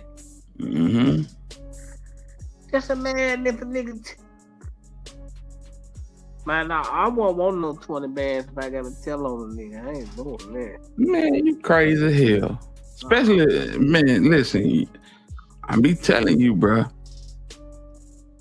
You too old for that shit. You ain't no gangster. Admit it. No, Come to a realization with yourself. You not a gangster. I'm not saying I'm a gangster, nigga, but I'm saying I ain't telling on no niggas for no 20,000. I don't believe in telling on niggas. Man, I don't know these niggas. So you saying you would tell on them for 20K? Man, listen, these niggas is escaped inmates. I'm a civilian, fool. Hell, these niggas could do a home invasion and hold me hostage in my house just to lay low for a couple of days. Shit, yeah, I would tell on these niggas. Yeah, you talking about? I don't know these niggas. I ain't do no crime with these niggas. I ain't crossing nobody out, backdooring them and dropping dimes on them. Oh, I'm just saying. That street code shit dead. Niggas ain't loyal in the street. Nigga be believing that shit. Man, that shit is not real. That shit is not real. It's only real. $20,000 now. I wouldn't give up God for. I wouldn't give up God for that. Yeah. You done just got an extension on your light bill and one of these niggas just walk by across your front yard like it's all good. You done got an extension on the light bill, the rent due, the mortgage due, whatever you got. And this nigga done just walk past your house, looking around in your backyard. Shit. I'm finna get you up out of here. Let's get his ass up out of here, fam. I'm sorry, fam. I'm sorry. I don't know, bruh. Hell no. Hell no. Nigga, Brian Nichols, Atlanta, was on trial for M. Got control of one of the guards and, you know what I'm saying, came back and unalived the judge and some more people and ran out into the community and ended up taking his lady hostage in her house for over 12 hours. Man, niggas be desperate, fool. Nigga break in your house and if I see one of these niggas, I'm telling. You think what you want to think about me. I'm sorry. Well, Now, that's you. I ain't telling you. Yeah. Now, if I was on a capo with one of these niggas, and you know what I'm saying, that's a different story. I probably would hold my tongue. But I don't know these niggas. I want to tell you. I mind my business. Shit. Yeah. I'm finna pay my shit up. Yeah. High as eggs and ground beef and some more shit is. I'm finna, man, shit. That's a PPP loan that I ain't gotta pay back. Let me get that. I'm gonna be like Bow Wow and them on lottery ticket. I'm gonna be down there Tuesday morning. Let me get mine. Shit. I'm just saying, bro. Yeah, These niggas don't mean they self no good. No, I'm not saying no. You right, but because to be perfectly honest, if you don't turn them niggas in, somebody else gonna turn them in. Shit. Yeah. And chat don't get mad at me, but that's just the way I feel about it. Yeah, 20K will help the channel immensely. Shit. We have all type of shit in here. You know what I'm saying? Much money I didn't put into this damn channel and still trying to recoup just so everybody can have a good experience. Shit. Yeah. This nigga done walked down my driveway. I ain't got good. 20K is on the way. I ain't telling them niggas. Hey, but listen, it's a video with 3 of them niggas walking down the street. Yeah, I seen they right there walking down the alley or something. That's 60 bands. That's 60 bands. I might break my phone trying to pull it out. Get these niggas out the street, fool. 60 bands. No, you done. That made me show out my drink, bro. I'm talking about for real. I might buy me a new whip and some more shit. That might say I'm gonna break my phone trying to pull it out. 60 bands. Yeah. I might throw my shit halfway across the room trying to get it out of my pocket. Yeah, let's get these folks out of here. Get them back so they can get 3 hots and a cot. What you talking about? But they gonna back. They want to go high here. They ain't coming back to the street. They gonna back them out. Right. But I laugh and joke about it, and I would turn these niggas in. I'm not bullshitting. I would turn these niggas in, but I do feel sorry for them because they dumb as hell. You should have stayed in there and did your time. Especially this Leo Tate nigga. This nigga ain't had hardly no time compared to the other folk. Derrick Rose just getting sentenced. He don't even know what he got.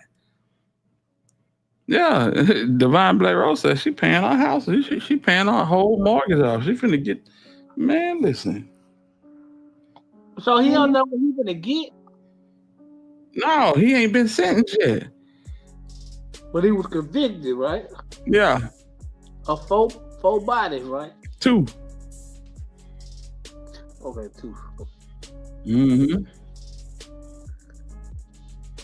Well, he in Louisiana. He know he ain't coming, man.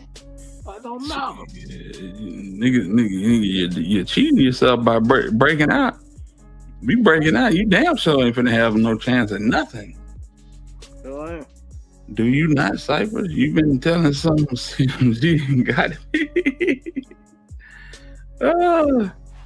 So you been telling them folk business, you ain't gonna tell on these dudes? That's crazy.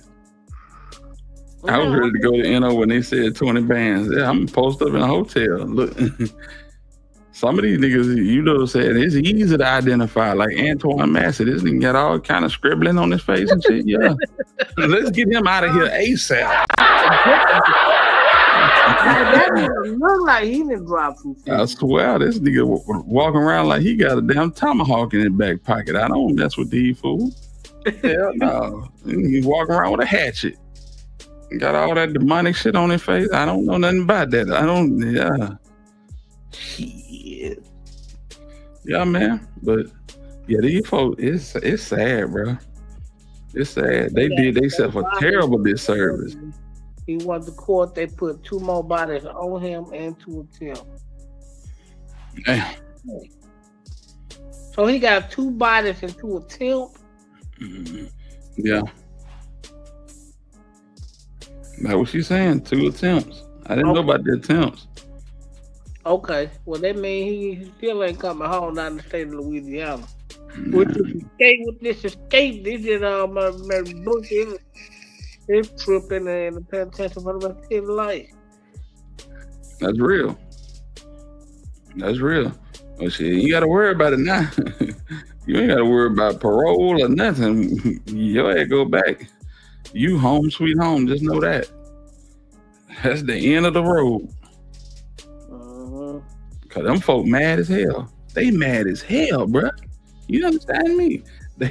These folk mad as hell. They want blood.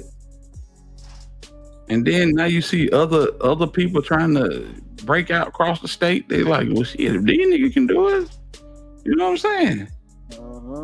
And that's part of what's going on. They setting a precedent. Yeah, they setting the whole precedent for, you know what I'm saying, inmates to, you know, buck. And that's more dangerous than them actually breaking out. Yeah. So, yeah, that's crazy. I put a few dollars on your books out there, get my coin. Yeah. Man, I feel you stole up. Yeah, you talking about, you know you're hungry. Ain't nobody making you no sandwiches. Them noodles looking good right now. Yeah, you talking about. Yeah, Derrick finished. Yeah, once he took him, he ain't never come. I think they're gonna have to go and take him out. Here that happened in Ohio, 4 out. In Ohio, for real? Like in Mississippi, once you go to Yazoo City, it's over. Yazoo City is a low, right? I thought Yazoo City was low. I had a partner that was in Yazoo City. That camp laid back as hell. Niggas be wanting to go to Yazoo City when they in the feds. From everything I done heard, shit. They got some camps out there. Yeah.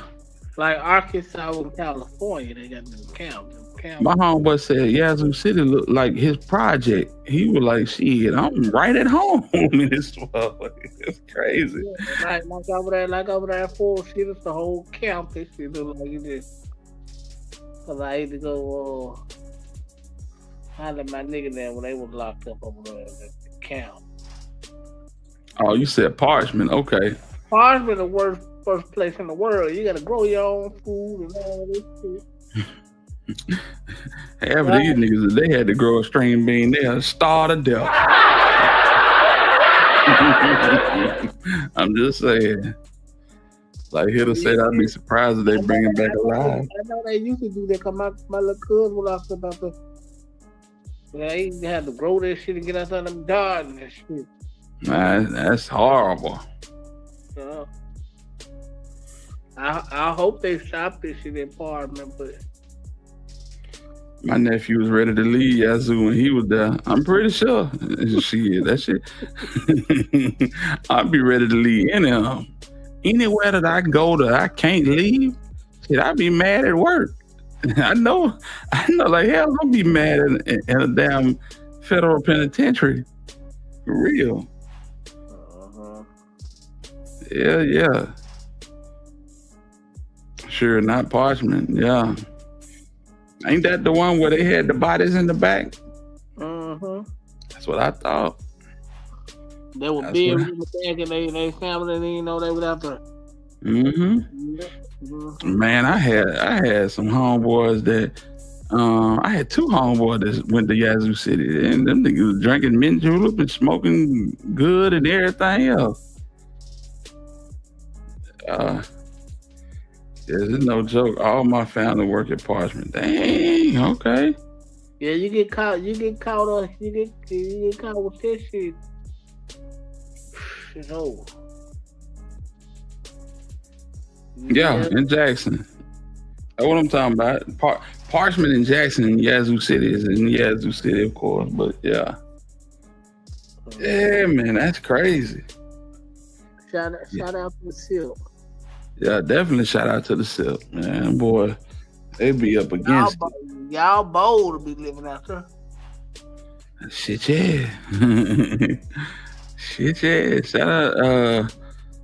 We got a squad member from Jackson. Finley, he from Jackson. Finley, where you at, man? We ain't seen you in a minute, man. Come pop up, holler at us. Yes, indeed.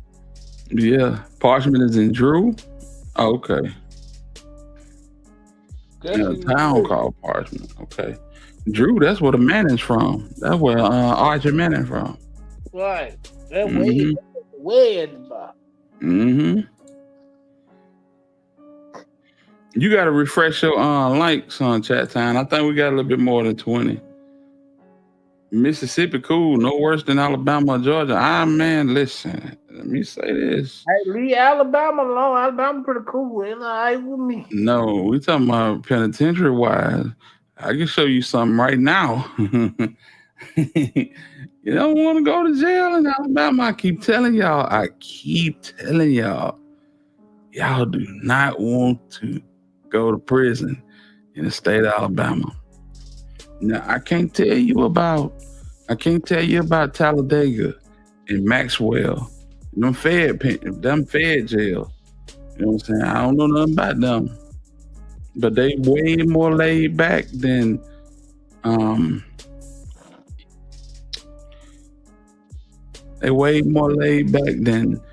Limestone and St. Clair County and what we call it.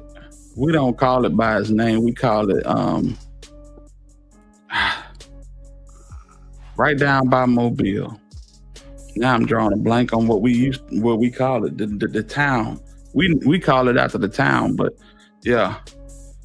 Well, if you grew up in Montgomery, then you know about Draper. And Draper, right there in Elmore County. These are horrible prisons, horrible conditions. You know what I'm saying? They horrible. Right outside of Bessemer, we got what we call West Jefferson, but it's got another name to it. We don't really call them by the names. I don't know how y'all do. Yeah, the Mannings got money now. Shit, I'm talking about when they daddy grew up and went to high school. He was from Drew. Yeah. I think he still live out toward Louisiana or somewhere. Yeah, he in New Orleans. Yeah, they daddy could live he played for New Orleans. Oh, Yeah, he stayed in the part where everybody mad about these folk breaking out.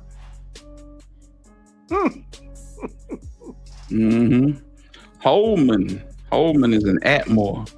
Yeah, we call it Atmore, but it's called Holman. Yeah. Alabama? Is the word penitentiary in the state. That's where they had the black warden, right? Ah, shit. They all got black wardens for real, bro. Like they come on what's this? Yeah, on yeah. Lockdown. Yeah, they had that little black warden. He was walking around talking at people and shit. Yeah, my homeboy was on that show. Yeah. You feel me? This started a war, this started the police, they was going on, man. Look at this shit. You see this shit? It going down in this.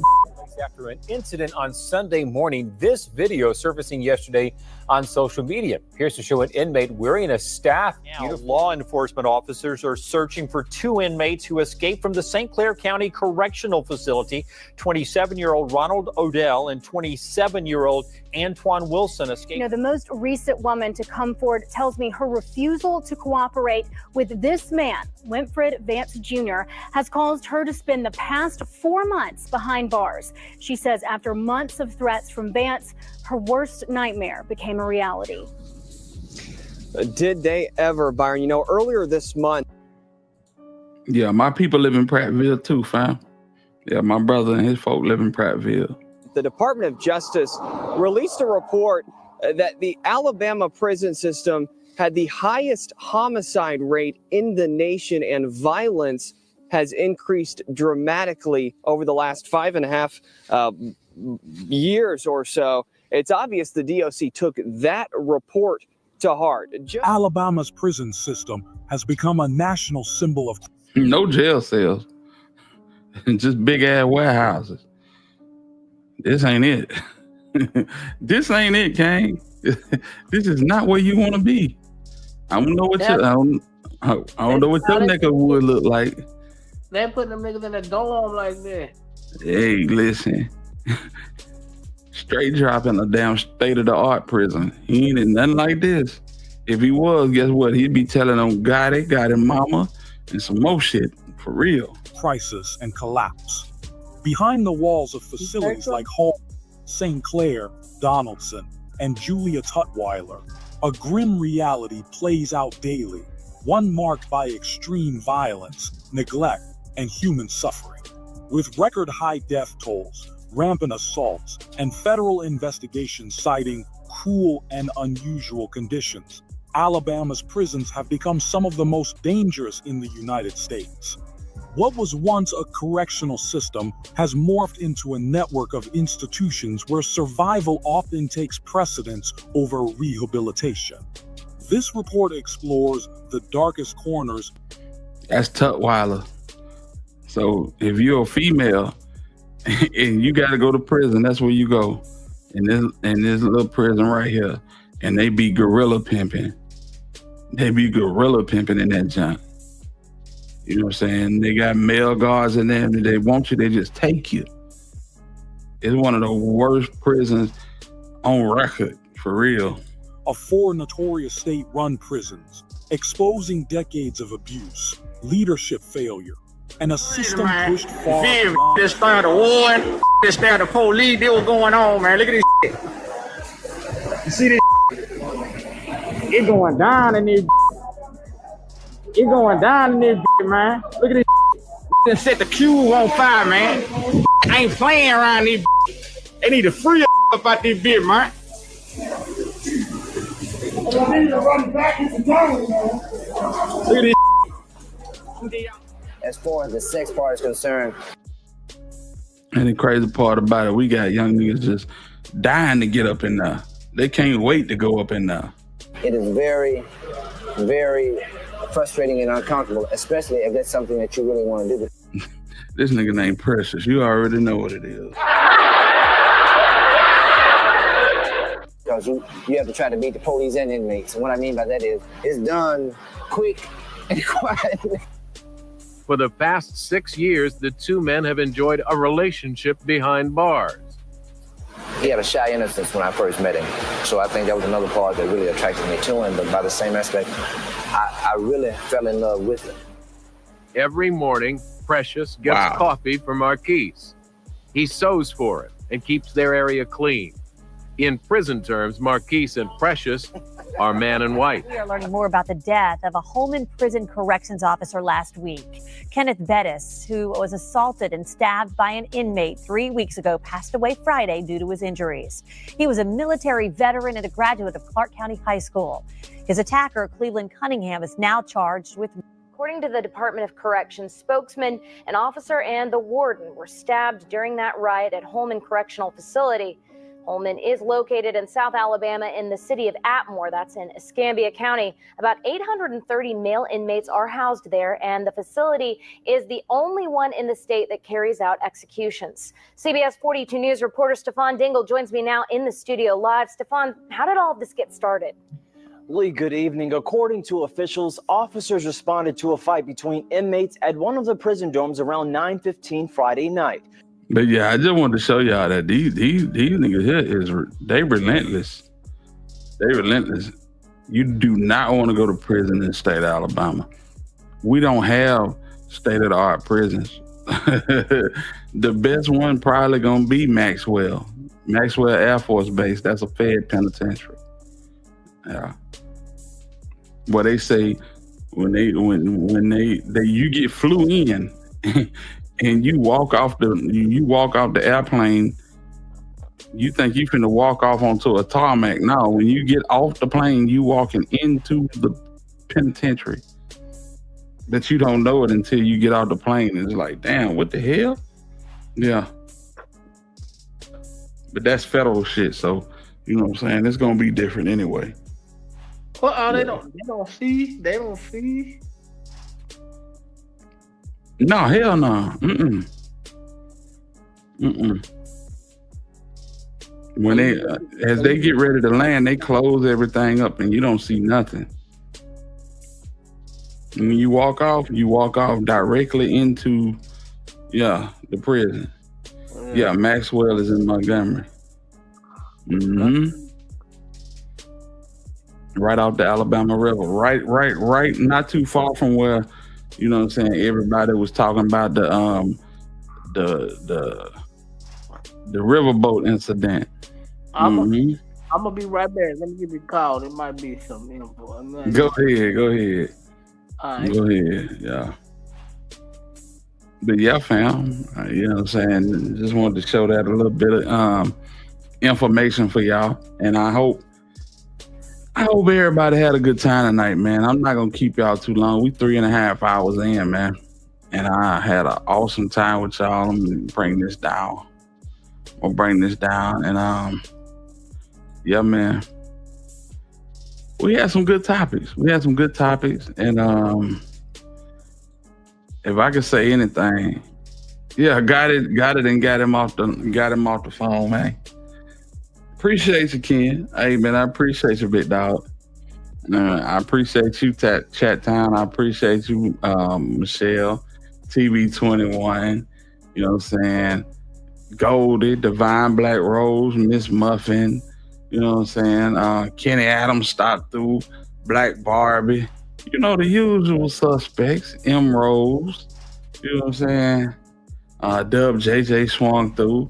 Yo-Yo Long Live Dolph came through as always and dropped the donation to support the stream. I appreciate it. Troy Williams, come by more often, man. My dog Mystery 777 came through. You know what I'm saying? It was a good night. And I appreciate all of y'all for spending it with me and Cypress TV and Steven. You know what I'm saying? So, man, I want to salute y'all because without y'all, Hit Squad TV wouldn't be possible, man. You know what I'm saying? But with that being said, it's your boy Alabama Hitter, and this has been another one. This is a certified hood classic.